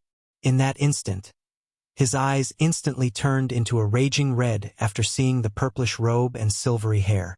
Meanwhile, on the receiving end, the majestic man only showed surprise and joy before it devolved into a stinging pain over the fox's appearance. This was his son who's been harmed, and his wife was nowhere to be seen. Where's your mother? The man's voice sounded hoarse and dry as he asked. No one knows but himself how hard it was without his family. If not for the faith inside that it would be all right, Ditsong might have given up already. Issue was, state teacher only managed to predict Bai Yan's approximate whereabout of being at the Misty Fairy House. As to the exact location, he hasn't had a clue. Take me to her. Full of bitter sadness inside, the once proud demon lord was now a pleading father who only wants his family back. This of course didn't go unnoticed by the little fox and nearly won him over even. However, the pain caused by the fraud and the lies were too deep. Eventually the boy dismisses his own wavering self. I can't go soft. I can't betray Mother. And I can't let anyone bring harm to Mother again. Xiachen. The man picks the boy up before it's too late. I can give you an explanation for what happened before. Despite the desperateness in his voice, the toddler didn't want to hear any of it. He kept his ears covered with those paws to show he had no intent of listening. I won't listen. I won't listen. This baddie hurt mother so much. I will never forgive him. Seeing his old man wasn't going to let him go at this rate, Bai Xiachen did what any child would do, and that was to bite down harshly at those hands. In the next second, blood began to flow out of the palm from the bite wounds. Ditsong didn't relent and simply made a frown in light of this. He knows this was his only chance. If he misses this opportunity to right things, then it's likely his wife and son would never show themselves again. Fortunately, his perseverance seems to have worked because the kid eventually relented. Why did baddie father not stop me? Considering his strength, he could easily stop me from making him bleed, so why? Impersonate 1. Where's your mother? The man asks again with a deeper sound signature. Against that constant pleading, the baby fox unconsciously softens up once more. However, whenever he does so, the image of Bai Yan's bloodied-up body from that day instantly reemerges and strengthens his resolve. Huffing a snort, he deliberately swings his head to the side in order to ignore the pain from the man's eye. Xiachen, the man from that day wasn't me. Really? Suspiciously sneaking a peek. The baby fox didn't know whether to believe that explanation or not. What if he's here to pursue mother in order to finish the job? Flickering with light over that possibility, those sneaky blue eyes grew cunning, like he's just thought up a plan. And since Ditsong only had the thought of reuniting with his wife again, the demon lord naturally couldn't catch onto the boy's inner thought. Under those pleading eyes of this father, Bai Xiachen eventually nodded. You agree. Trembling in his hand, the man had to take a good moment to take in this reality, for it's too much for his heart. Unfortunately for him, though, instead of heading for the Zhong Manor's location like they should, the baby fox went in the complete opposite way and intends to lead the man astray. Ditsong could doubt anyone, but not his son. As such, he followed with a sense of ecstasy at the eventual reunion of his wife. Zhong Manor. Bai Yan had searched every nook and cranny she could think of already. Whether it be the back mountain or the nearby city streets, she couldn't locate her son at all. After a long while of musing, she figured there's only one other location she didn't look yet, and that was the Dragon River. Xiachen must have went to look for Tsing Yi at the bottom of the river. No matter, I will go have a look over there regardless. Out of her own urgency, the woman didn't leave any word behind for her two shifis and headed directly for the river. To her surprise, there were a lot, and by a lot she meant a ton of people scouring the riverbank at the moment when she arrives. What going on here? Why is there so many people around? Furrowing that tightly knotted brow, she asks one of the bystanders. You don't know yet? The one being asked was a teenager who appeared quite taken aback by the strange question. Aren't you also a member of our Misty Fairy House? How could you not know when something this big happened? Bai Yan's face showed a look of embarrassment. I haven't been out for a long time, so I'm kind of out of the loop. My two shifis only told me to keep away from the Dragon River. Never did they mention about anything else, like the place being a huge attraction.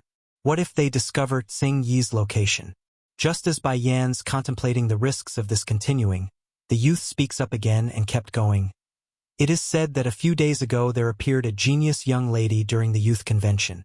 Not only did this person cure the Mirage family's Huan Yin of her physical condition, she also saved the girl and another from the dragons that attacked the boat. For that reason, everyone's now out and about in search of that missing lady. Making a face of disbelief and shock. Did my actions that day raise such a huge sensation? And I didn't know until now?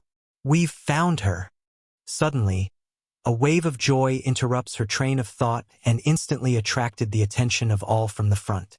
Looking over, she herself could see two young maids currently supporting a woman out of the Dragon River. Just like how she was that day, this individual had on a veil to cover up the better part of the blood-smeared face, while the dress grew sticky to the body as a result of the water. What's going on here? Didn't I instruct Goldie and Silvery to not drag anyone into the water again? Why are there still people falling into the Dragon River? She frowns and became rather perplexed by the scene. Impersonate, too. It's just that. When Bai Yan saw the woman's figure, her initial reaction was a stupefied expression of someone seeing a ghost. Sure, she couldn't see the woman's face from her angle, but the fact that the figure looked so similar to her own was uncanny. Take the clothes, for example. It's exactly as the one she wore that day on the boat. Just when Bai Yan was rather puzzled and didn't know what to make of this, another voice had cut in and pulled her attention away. "Move aside, please. Everyone move aside, please. Miss Mu Lung is coming through." Mu Lung? The name immediately caused her face to go heavy. To tell the truth, even if the girl did somewhat offend herself on the boat that day, Bai Yan didn't really take it to heart. After all, it's just some random person whom she met on a single outing. But Mu Lung's the student of Elder Muzhin. That makes her an enemy. Yes, this woman is the person who saved Huan in that day. I remember her. Mu Lung mildly says this after coming up to the riverbank. Phew! The people were all heaving a puff of relief after hearing this because the rescue efforts could finally come to an end. Though it did strike them as odd that a woman could survive for several days on end inside the water, it doesn't change the fact that the person has been found. Bai Yan, on the other hand, didn't feel so relaxed like the rest of them, though. Her instincts are directing her to a certain theory. If all of this was only to save the woman that just fell into the water, then it could still be coincidence, but Mu Lung's involvement? That's just too ridiculous. This was clearly a ploy for something else. Squinting her eyes, a frosty gleam flashes within Bai Yan's iris. "You up, hoof." The rescued woman coughs twice as she threw up the water in her lungs, showing confusion as she opened her eyes. "This is... Where am I? Am I still alive?" "You needn't be afraid. You are safe now." Mu Lung's voice sounded incredibly soft and warm. "Now first tell us what happened under the river." The woman's body shook like she's still frightened by the experience before going over the previously discussed story. "I was dragged away by those two dragons and locked inside a palace. They didn't feed me for days and I was starving throughout the imprisonment. In the end, I had to use a lot of energy before eventually finding an opening to escape from the palace. I didn't expect the location to be under the river, so I nearly drowned as soon as I got out." Understanding this was enough in their fake story, Mu Lung hurries to signal her men to take the person away. This lady is obviously very shook still from the experience. "Take her back to the Mu Manor and have some of my maids cater to her needs." Having said that, the high-standing lady then straightens up to face the focused crowd. "And I need to go report this to the chief." "Yes, Miss Mu Lung." The guard respectfully complied and retreated away.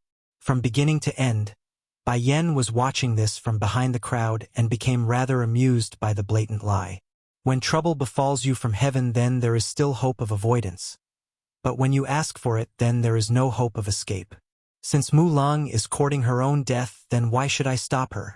Since entering the Mu Manor after being led here, Ho Chui Chui hadn't stopped exploring for even a minute. She's too excited inside knowing this might all be within her grasp soon. Especially that back mountain which stretches for miles on end.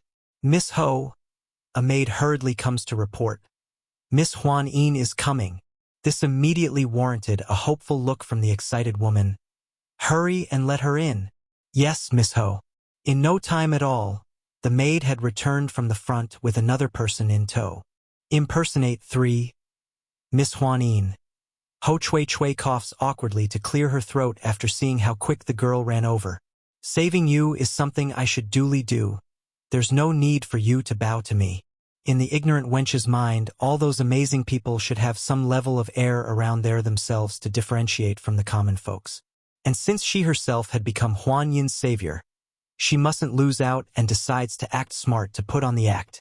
Unfortunately for the once chubby fool, that's a total miss on her end. Nearly coming to a stumbling halt, the hopeful guest known as Huan Yin now shows a wary look. "When did I bow to her? How come I didn't know?" "Miss Ho, what's wrong with your voice? Why do I feel like your voice has changed?" she asks, pursing her lip in the process. Thankfully, Ho Chui Chui herself still had a veil on right now. Otherwise, the expression she made in that instant would have been a big giveaway. "Oh, I'm just a little uncomfortable in the throat. It's normal for someone's voice to change after going through what I did. It will heal in due time." Nodding her head in understanding, Huan Yin immediately asked again with another idea. "I have here some medicine to help heal your weakened body. Would you like some?" "There's no need." Ho Chui Chui hurries to shake her head. With my ability and strength, a little injury like this is nothing. So Miss Huan Yin, is there anything you need in coming to see me? Now the wariness was quickly growing inside her.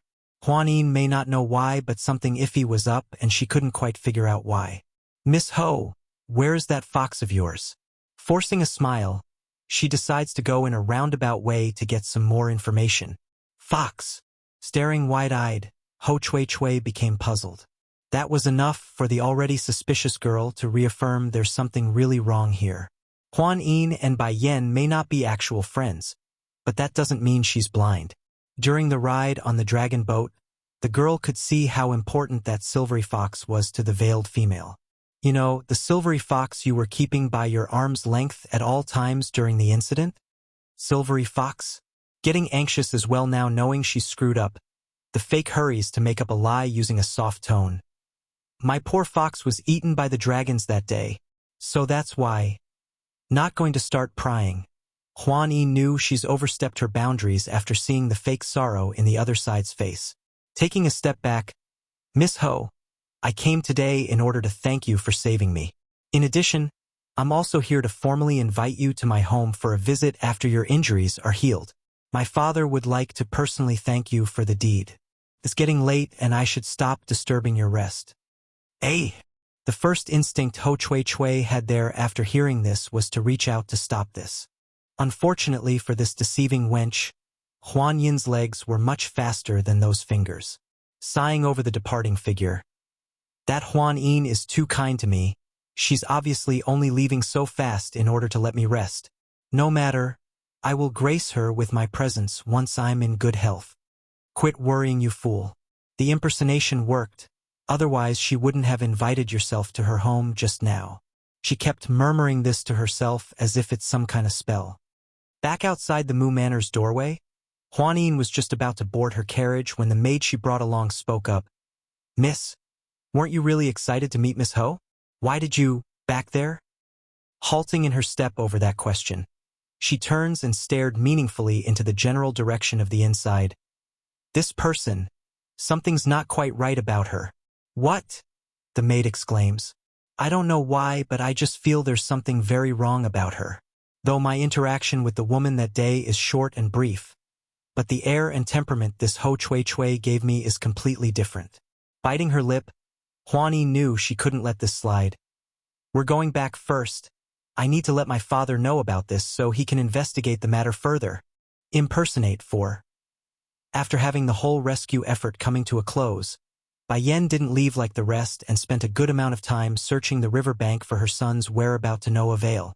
Frowning now, can it be something happened to him? It's then a slight rustling sound had caught her attention. From her angle, Bai Yan could see there's a heavily injured fatty that's leaning against the main trunk of a tree up ahead. The man was literally covered in blood as a result of the sword embedded into his chest, indicating how severe that wound was. She wanted to go get a closer look, but when she took a step forward, the noise from her footsteps had obviously scared the individual and roused him to make a run for it. Not going to let this slide, Bai Yan does a flash step and blocked the fatty's path. It looks like your body is quite special if you can still run in your current state. Oh, great lady, please let me go. Just pretend I'm a fart and toss me away. Kneeling as his first reaction, the fatty gets down on the floor and begs with all his might. Explain to me then, why did you run as soon as you saw me, and are you pleading for your life? Crossing her arms around the chest, Bai Yan smirks with confidence like she's not afraid. Let him know she's still unaware of what's going on. I've told Mu Lung's people about you buying the ticket from me and also gave them a portrait of your face. I was scared. That's why I did that when they threatened me. The fatty merchant thought this was a form of payback for outing her. Hence the reason why he would be so frightened after seeing Bai Yan blocking his path. What's with your injury then? From the very beginning, Bai Yan's been suspecting something was up when Mu Lung showed up so perfectly after the girl was salvaged from the water. Now it's beginning to make total sense. It's the Mu Manor's people. The fatty puckers his lip to the side in discontent. Those people were afraid of me exposing this matter to others. That's why they sent assassins after me. Luckily, my heart grew on the wrong side of my body and allowed me to avoid dying. Do you want revenge? Now Bai Yan's tone was getting cold and serious. Revenge. The fatty quickly waves hand in a panic, shaking his head to get the point through. Please don't make this joke with me. Mu Lung is Elder Muzhin's disciple. In the entire Elder Council, that old woman has more than enough power to crush a lowly grunt like me and cover it up without anyone knowing. Oh, is that so? Nodding at the man's insistence. If you are not interested in revenge, then I won't force you. However, I am a woman of standard. Any debt must be paid in equal exchange. Regarding the part about you revealing me to Mu Lang, I expect you to repay me with your life as compensation. Originally, the fatty merchant was already getting ready to issue a sigh of relief, but to hear this threatening statement from out of the blue, he could literally cry tears of foul. And you call that not forcing me? How do you expect me to refuse when you're threatening my life? All serious in return. Of course I'm not forcing you, just that I like equal exchanges. Who told you to expose me to those people? Crying in grievance now, the fat merchant knew he's now on the hook. Then what do you want me to do? Nothing much, only you coming out at the critical moment to act as a witness. And as an extra measure of safety, you will follow me from now on. Impersonate. 5. Why do I feel like following you is even more dangerous? Puckering his lip to the side, the fat merchant had an aching sensation this couldn't be good. Talk about bad karma. If he knew things would devolve into such a dangerous state, then he would have never gotten greedy and sold the ticket to this devilish woman. What are you still standing there for? If you can still move, then come with me now. Giving only a glance, Bai Yan turns for the Zhong manor where her shifus should still be busy doing their own thing. Xiachen might have already went back by now since it is getting late. A grumbling tummy always gets the best of him. As much as the fatty merchant wanted to resist, he knew well enough that the woman in front of himself far exceeded his own strength. In the end, he could only begrudgingly follow from behind until they arrived at their destination. You are Elder Zhongnan and Zhongbei's people? The man asks with astonishment in his eyes. They are my shifus. Bai Yan returns with a slight nod. If she is their disciple, then why didn't she receive an invitation slip that day? Growing increasingly wary after thinking of that part, the fatty still knew he must get a clearer answer if he were to continue on with this plan. I didn't know the two elders had another disciple. From what I hear, they only had one from 20 years ago. After that person died in a freak accident, the two elders have been in a tumbling spiral downwards ever since. Halting in her step, Bai Yan swings around using a rather intimidating stance. I will get revenge for my shifus. Don't tell me. While watching that fierce reaction, the fatty merchant suddenly came down with an ominous idea. The one who killed your senior, it's Elder Muzhin's people, isn't it? If not for that reason, then why would she go through so much trouble to topple Muzhin and Mulong? Turning that fierce face into a condescending one, Bai Yan stares down at the person like he's a dead man. You know, knowing too much is not good for the faint of heart. The more they know, the quicker they die. The threat nearly made the fatty pee himself right then and there. Whatever he wanted to say next, he's lost it, for he knows. He's now in a wolf's den and could no longer come back out. Miss, I still have something to do, so I'll take my leave first. If everything fails, then retreat is always the best solution. I don't want to get caught up in between the power struggle of two elder factions.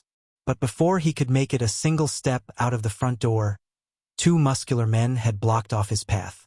Gulping over this, he swings around again. Miss, what does it take for you to spare me? Smiling like a smug monster in human skin, Bai Yan makes a comforting pat on the man's shoulder, which only increased the already tense air. Don't worry. I promise to keep you safe, so that's exactly what I'm going to do.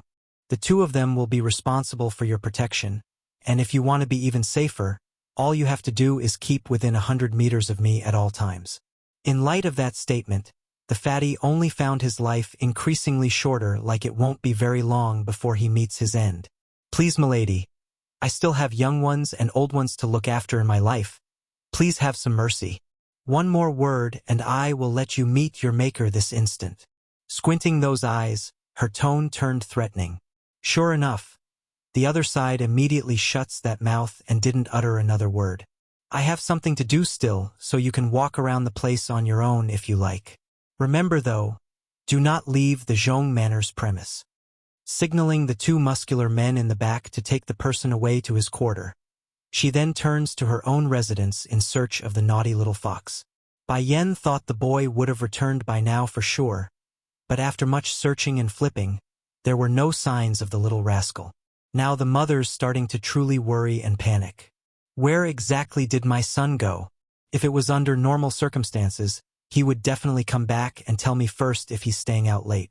Just when this mother's struggling to decide on her next course of action, a guard from the front had come in to report. Miss, someone is seeking an audience with you. See me? Slightly frowning. Let him inside. Yes, milady. Affirming with a nod, the guard quickly retreats for the task. Not long after, the supposed guest had arrived at her courtyard. It was a man wearing a golden-colored robe with eyes curiously scanning the surroundings. When he finally noticed Bai Yan's existence, though, that curious face promptly lit up and he ran over like a overjoyed kid. Impersonate, 6. Ms. He had wanted to follow Tsing Yi's way of calling Bai Yan his mistress, but after thinking it through when it's a public place, he decides to stuff the thought back down. I am Goldie. Goldie? Blinking in astonishment, Bai Yan hurries to signal the maids and guards nearby to go.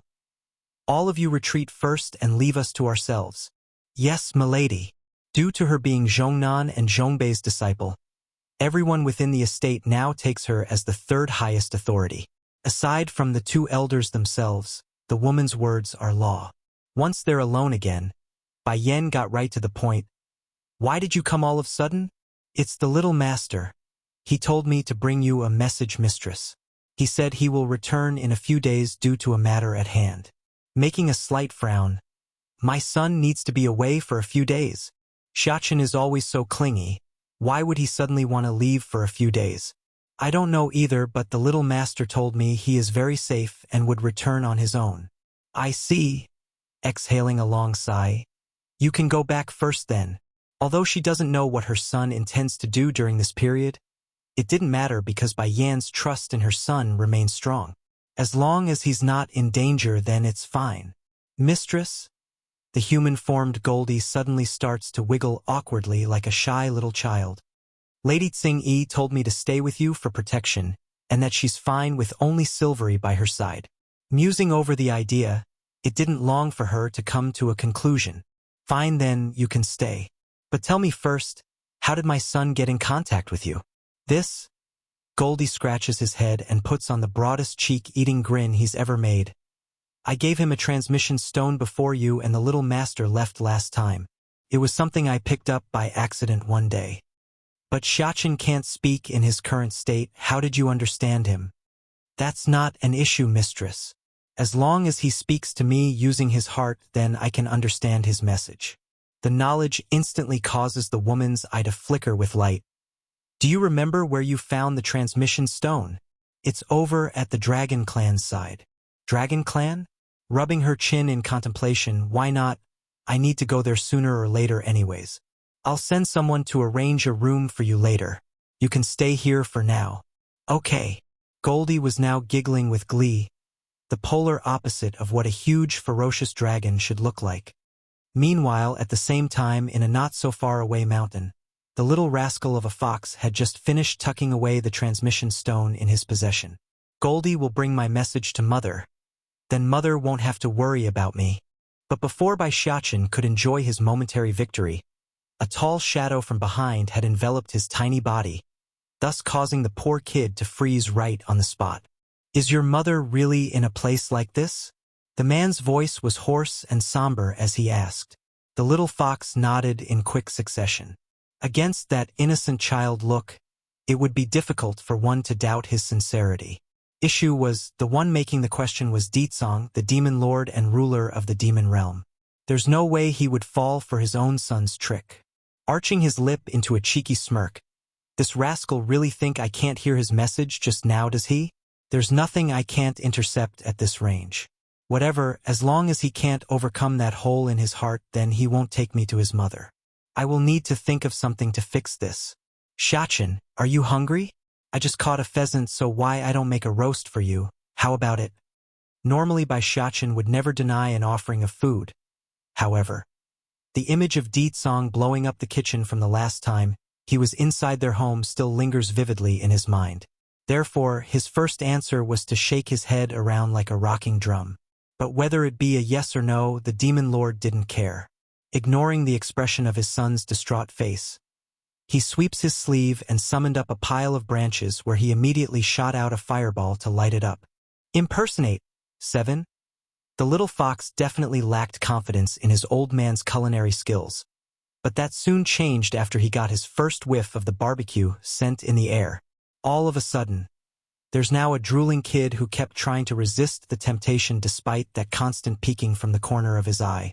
After half an hour later, Song readily tosses the roasted pheasant over to the boy's side, where he immediately took a huge bite out of the flesh like a hungry animal. The flavor and aroma were overflowing, filling his jaws and taste bud to the brim of intoxication. Then, realizing the fault in his manners, Baishatchen at least had some consciousness left in his gluttonous self.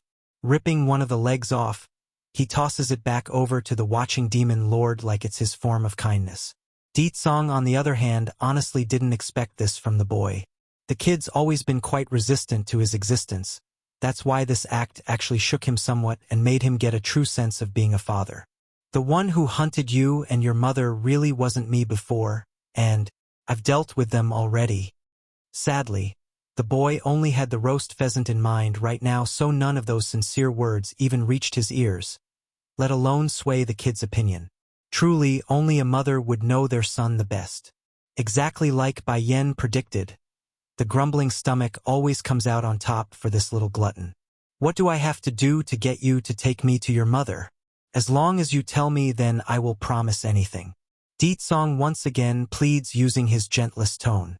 Shaking his little head after a good moment of musing, nope, I mustn't bring Batty father to see mother, otherwise mother will surely beat him away.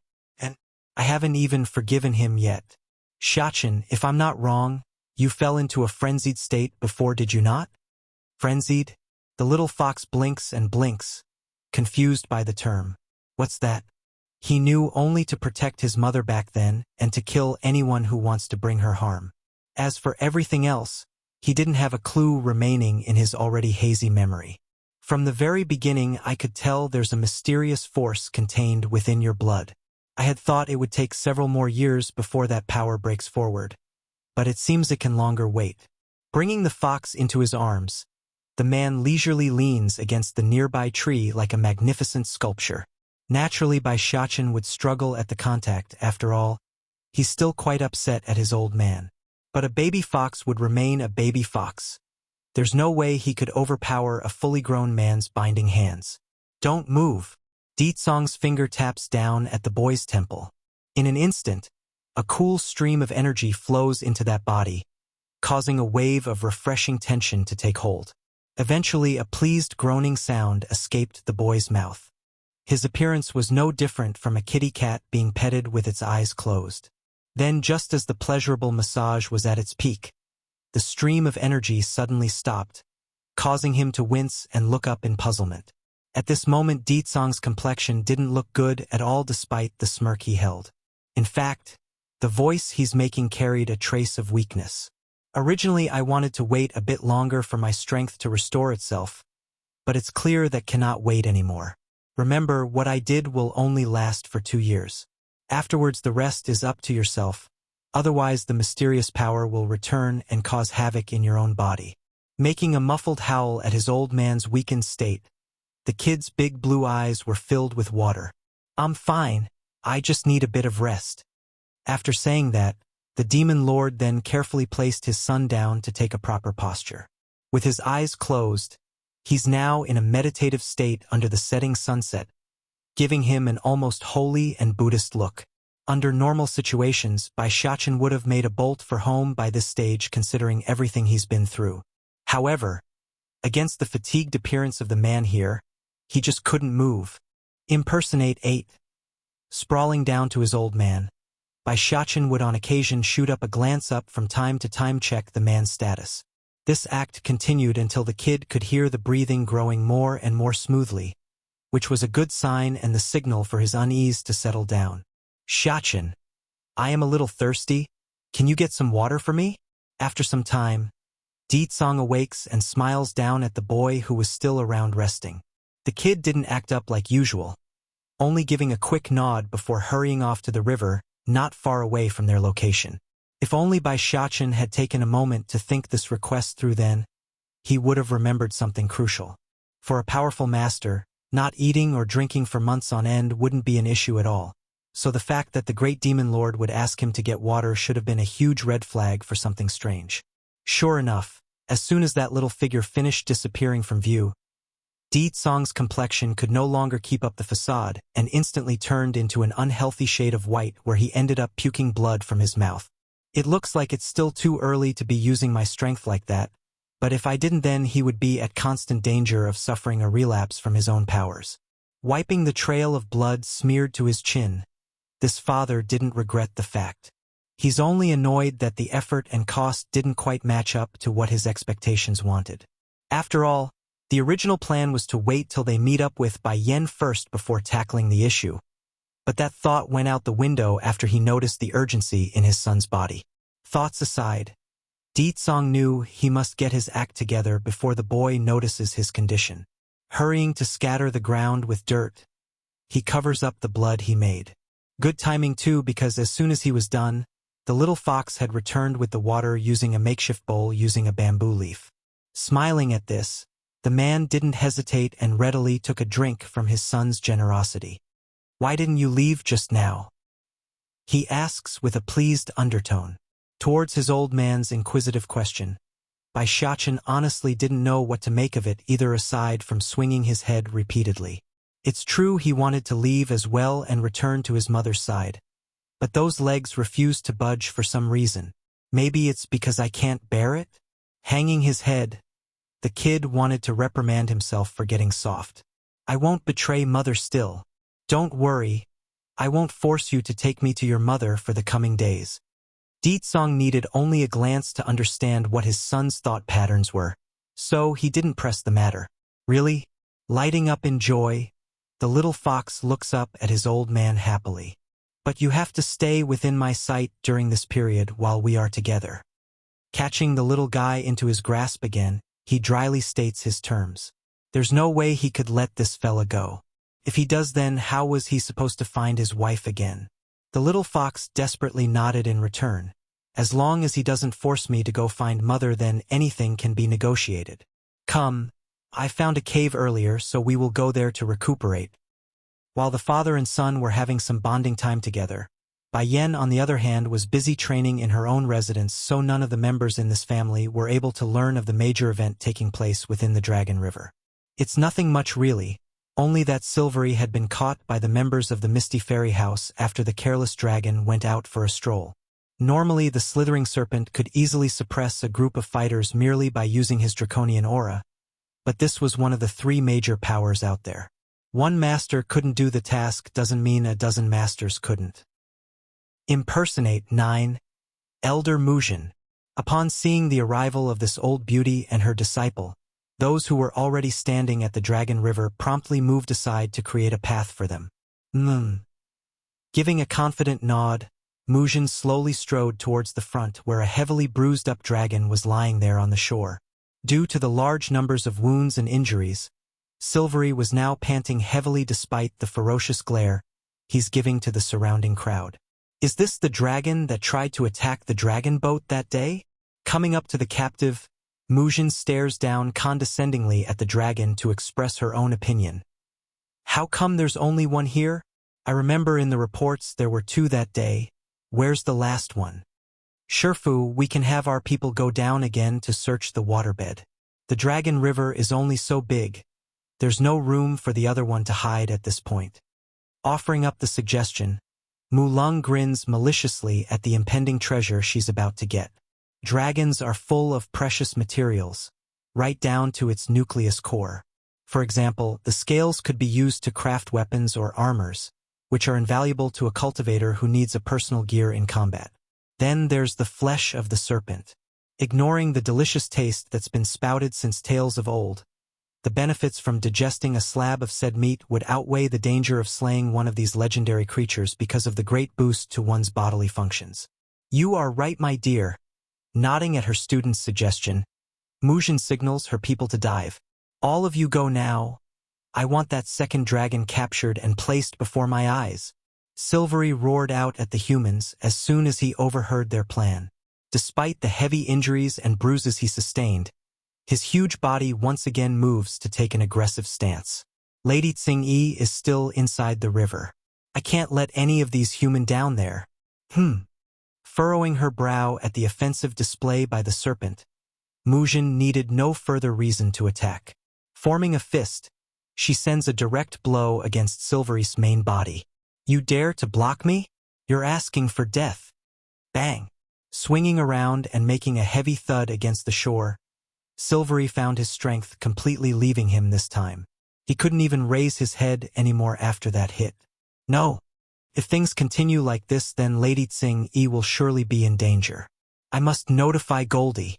In between the blurring haziness that's swiftly overtaking the poor dragon's consciousness, he could see the humans are quickly moving towards the body of water. Above the Zhong Manor, an extremely thick and powerful gush of energy was quickly gathering and converging in the sky above this estate. From afar, it would look like a storm was brewing. Boom! Suddenly, strikes of lightning began to rain down at the ground, covering the sky with the gloominess of a forming hurricane. As a result, all of those elders and powerful individuals had become alarmed and had started to investigate. That is someone breaking through into the higher level of the monarch rank? It looks like it's coming from the general direction of the Zhong Manor. Zhong Manor?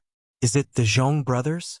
But aren't those two seriously injured and could no longer progress in this lifetime? How can they suddenly make a breakthrough after so many years of nothing? I bet it's some other master passing through their home and decided to hunker down for a breakthrough.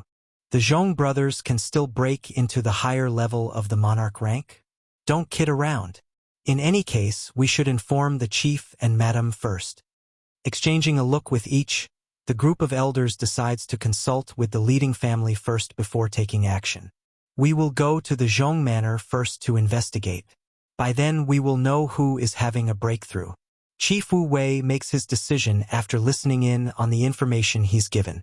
The man originally wanted to summon Ho Chui Chui since he's heard from Huan in that they've rescued the girl. But he's the chief.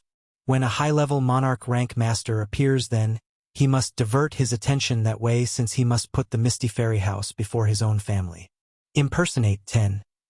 After saying this, the chief then firmly walked towards the door where her wife soon followed from behind. Jun Tianyu, wife, may be quite anxious inside to meet the lass who managed to cure Huan Yin of her condition. But this mother knew she mustn't go out of line in times like these. Inside the Zhong Manor, Bai Yan had only just opened her eyes after meditating when she overheard the hearty laughs of two familiar seniors.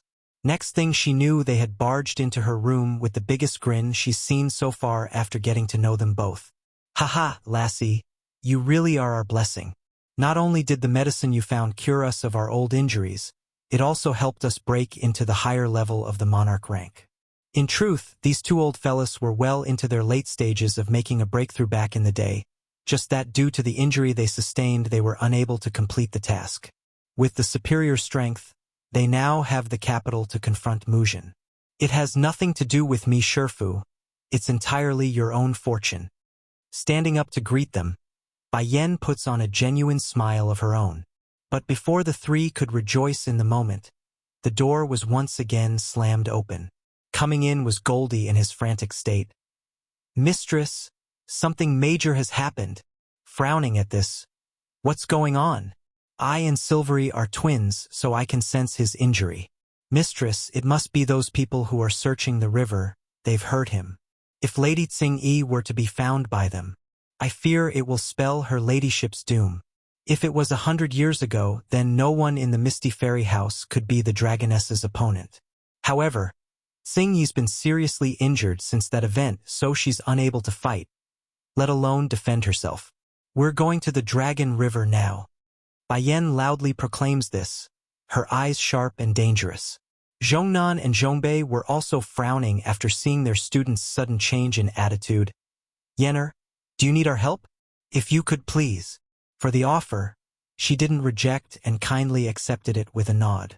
And then, without so much as another word, her figure was gone from the spot, leaving behind only a blurring afterimage in her wake. How did Yenner move so fast? That's not a speed an Earth-rank cultivator should have. Despite his own doubts and astonishment, Zhongnan didn't want to delay and tossed the dilemma aside. The urgent task at hand was to help his precious disciple save someone important. The rest could wait until they are back. More and more onlookers are beginning to gather around the river bank after news of the dragon's capture. For Ho Chui, who had always been a nosy person by nature, she of course couldn't bear to miss out on such a huge event. Taking advantage of the guard's lack of attention, the former chubby girl snuck out on her own again and came to the site where she soon noticed a certain female. Miss Huan Yin. Originally Huan Yin herself wanted to ignore the fraudster when she noticed the other side's arrival, but to be called out in the open, it's now impossible to pretend. Therefore, the only response was a faint nod to affirm the greeting. Ignorant to the point of not seeing the lack of reception, Ho Chui actually had the face to get all friendly despite the other side's unwillingness to chat. The evil dragon is finally caught. We can now get revenge for ourselves, Miss Huan Yin. Aren't you happy? Slaying the dragon for doing evil deeds is fine, but I fear this creature will face a fate worse than death while in Elder Muzhin's hand. Sighing at the thought, Huan Yin felt pity for the serpent that's covered in a pool of blood right now. As painful as it was for her heart, the girl herself knew this was how the world works. The strong eats the strong. It's the ironclad rule of every living being. And regarding this Ho Chui's claim about getting revenge for them both, Huan Yin wasn't so sure about that. She may not have evidence yet, but it's just a matter of time before her father discovers the truth. That much the girl was certain. With each tick of the clock, everyone grew increasingly more wary as they waited in silence around the river bank. But everything eventually comes to an end. Elder, we couldn't find another dragon inside the river. One of the members of the search group reports after surfacing. Impersonate 11? None. Muzhin's face sank. Did you make sure to search everywhere? We didn't miss a single spot, Elder. There was nothing aside from the palace that we discovered along the way, and when we searched inside there weren't anyone inside either. The subordinate explains. No dragon? How can it be? Musing over the issue, Muzhin came down with another idea after some careful deduction. I am an elder of the Misty Fairy House, and I know you are here somewhere. They say dragons never abandon their own, so why not step forward to show yourself? Her lips then evoked into a sinister snarl like that of a predator discovering their prey's hiding spot. Someone come. Chop this dragon into mincemeat. I like to see how long the other one can continue to hide while his companion is being killed. Yes, Elder. Led by the closest subordinate next to the old beauty, the man held no hesitation when sheathing his blade. Slicing down, the move instantly sheds down a good chunk of meat from the already battered-up body. Silvery made an excruciating scream over the pain, of course, but more than that, his hatred for this woman stood above all else right now, causing even his whole body to tremble all over from anger. This was honestly a very bloody scene for everyone involved. Huan Yin especially, who hastened to turn herself aside before the gruesome scene. I'll count to 3. If you do not appear by that time, then I'll bloody scrape off his flesh entirely. Muzhin's gaze turned sharp and cruel to emphasize her threat. 1, 2. Before the final count could be said, though, a heavy set of splashes were set off within the river, and out came a humongous green dragon ascending into the air. She radiated courage and majestic might, a splitting image of her once glorious image of the one known as Azure Dragon, the great dragon general of the demon realm. Lady Tsing-yi. Silvery urgently struggles to stand upright only to be ruthlessly stomped down again by Muzhin's foot. Before long, the figure of Tsing-yi's existence gradually changed and took on a human form of a woman wearing a light green dress. The complexion she gave may be pale and weak, but those eyes were strong. Silvery is my subordinate, so the fault lies with me in not disciplining him prior to the attack. I'm apologizing to the 2 frightened girls here. She then makes a sincere bow to show she meant it. But, I remember that my subordinate never harmed you in any way, yet you injured him to such a severe state. How should I take that? Mujin sneered. I am an elder of the Misty Fairy House, so it's within my duty to get even for those under my charge. Forget about hurting this dragon. Even if I kill him right now, it's still his fault to bear. A young girl meekly raises a hand just then. I accept her apology. The one speaking up was the first girl who got dragged into the water. At first she was still holding a heavy grudge for what happened to herself. However, the tragic image of Silvery being butchered left that sweet maiden heart aching and unbearable. I accept the apology too. Shooting a glance over to the old hag who's using justice as an excuse, Huan Yin decides to step forward as well to make her stance clear. Mujin's complexion took a slight turn for the worse, but that quickly changed once her gaze fell upon Ho Chui Chui's presence. This girl over there is also a victim. I promised her before that I will get her justice. Taken aback by the accusation, Xing Yi promptly looked over to the specified Ho Chui Chui before turning back to Silvery on the ground. Did you harm someone else again? No, I didn't. Lady Xing Yi. I don't know who that third girl is. Shaking his head profusely despite it being nothing more than a slight jiggle due to his own injuries. The poor dragon clearly didn't know who the impostor was based on his tone and reaction. Towards her own subordinate's words, the dragoness would never doubt them, for they are as close as it comes in terms of family. In an instant, a touch of frosted ice now enshrouds her gaze that's peering down at the human woman. By Yan's arrival, my men didn't take her so based on what can you hurt him so badly? Fluttering against the wind with her existence, Xing Yi's aura became cold and menacing like that of a seasoned general from the battlefield. Ha! Mujin's lip curved into a sarcastic snarl. You expect us to believe his words just because he claims so? We are not so foolish to believe a beast's word. Besides, so what if he didn't attack the third girl? The fact that you can contribute your bodies to humanity is your honor. The implication of those words was that she could butcher their dragon kind and still be honored and worshipped for the deed. A true narcosis. This world have always been like this, the strong eating the weak. As weaklings, you are not qualified to live. She slowly paced towards Xing Yi's location, her eyes showing a threatening coldness of someone readying to commit murder. It didn't help either that the sky had become dark as a result of the thunderclouds quickly gathering around the area, giving it an ominous feeling in the air. For those that only came to observe and watch, they immediately retreated to one side, fearing the ensuing battle would affect them. Lady Xing Yi, spatting out blood in his cry, Silvery looks up with concern in his eyes over the welfare of his mistress. It looks like a battle is inevitable today. No, no, no. Mujin shakes her head to refute that claim. This battle can be avoided, provided you become my apprentice's mount. This woman and the silver dragon are not the same. Her potential will surely benefit my apprentice's future. Besides, having such a proud dragon as a slave would surely trample anyone who dares to challenge my prestige. I, Xing Yi, whether it be this life or the last, will only follow one person. Have me be this wench's mount? She's not worthy.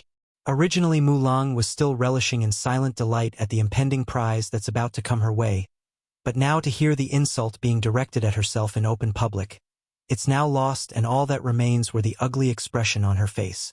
Damn this bitch! How dare she humiliate me in front of everyone? Since you are giving up such a great opportunity, then don't blame me. Mujin aura began to swell outward as the old beauty takes to the sky, leveling the difference in elevation at least by taking to the air. But before we begin, I want you to understand one thing. My disciple's future is infinite, so the fact that you are unwilling to follow her is your loss. What a shame. You won't be able to see that glorious day and could only become her nourishment after today. Xing Yi sneered. You talk too much. The choice is made when you're unwilling to release my people. Moving at the signaling rumble of a lightning strike from the storm cloud, it was the dragoness who launched the first attack. Bang! Two palms collided from their exchange, causing the ground to shake and the water to gush upward until they are pillars writhing from the chaotic energy. Guerreroer! Silvery howls out again in his urgency. Damn it! If her ladyship was still her old self, then none of these humans would be able to stand up to her. Despite his struggle, the injured guy did nothing more than making dust clouds from moving his humongous body. Tears shed from those eyes, showing how unbearable it must be inside over his inability. By Yan's arrival, too, while the battle continued to progress in the air, Xingyi grew increasingly impatient as her consecutive attacks failed to land. Eventually, a gush of blood began to make its way up her throat, only to be pressed down again by sheer will. Thankfully, the foe didn't fare any better, though. Muzhen could see how violent and intense the dragoness was going at herself, so she didn't dare to dive in rashly. This was also the main driving force behind her determination to take down the green dragon. It's too tempting to allow one such as this to escape. What are you all doing? The old beauty hollers out at the crowd down below. Hurry and join me to take down this dragon. Various awkward glances were passed along the crowd. They know very well the green dragon up there held strength far beyond their own, making it a likelihood of themselves sustaining damage or offering up their life in the process. Only a fool would want to do that when they're not going to reap any benefit. Moreover, didn't the ones affected by all this forgive the dragons? There's no reason or plausible cause to intervene. Understanding all these points, the other elders who were present for the fight did not move, only playing dumb like good little doggies that they were. Muzhen didn't miss this and wanted to vomit blood at their cowardice. She's already knees deep into this mess, and if the situation continues to drag out, then reinforcements might arrive for this dragon. That's an outcome she couldn't afford. Grinding her teeth, the old beauty shoots a signaling glare over to Ho Chui Chui, who's now taking up the identity as the third victim. Unfortunately for her, though, the former chubby girl not only didn't do as she wished, the person deliberately turned away to avoid eye contact and stepped backwards, growing increasingly frustrated now. Do the bunch of you know why the chief wants to find Miss Ho for? He's learned of the Mrs. Medical ability to cure Huan Yin's uncurable condition and intends to have her inspect the young lord's illness. If he learns of how you are all standing by and doing nothing after I'm through, then I can guarantee he won't be pleased. Prepare yourselves for severe punishment. To be clear, the old beauty emphasized on medical ability and not her alchemy. That leaves a lot of wiggle room for when the time comes. And even if it's not possible to cure Yunfeng's mental outbursts, which was very unlikely since it's all a lie, none are able to blame those involved. After all, no one claimed Ho Chui Chui was a miracle healer, only her medical abilities are top-notch. Contrary to the confident Muzhen who's using her as a bargaining chip, the former chubby girl herself didn't feel so good right now. In fact, she's downright panicking after hearing what's in store for her future. Isn't the chief only seeking me out to give his gratitude? What cure his son's illness? How am I supposed to cure something I don't know? Seeing Muzhen's warning glare again, Ho Chui Chui's body instantly froze on the spot. She's got enough awareness to understand that the Mu Manor and herself was now tied to a single rope. If they fall, she falls. Go capture that dragon for me. Gripping her hand into a tight ball, the fake lashes out to hide the sweat that's slowly forming on her forehead. If you kill that thing, then I will inform the chief of your merits. I'm sure he will give anyone involved preferential treatment. It worked. After exchanging a few nods between themselves, the elders leaped in unison and blocked off Xingyi's back and escape route. It was hard enough to tackle a single Muzhen in her already weakened state. Now that there's even more foes added to the fray, Xingyi's side instantly went on a downward spiral. Pong! It's unsure whose blow it was, but after a few exchanges a heavy punch had landed on the dragoness's chest, causing her to come crashing down from the sky and into the crowd. With the onlookers further retreating and not wanting to get involved, the riverbank now leaves only Silvery's big huge body and the seriously injured Xingyi on the ground.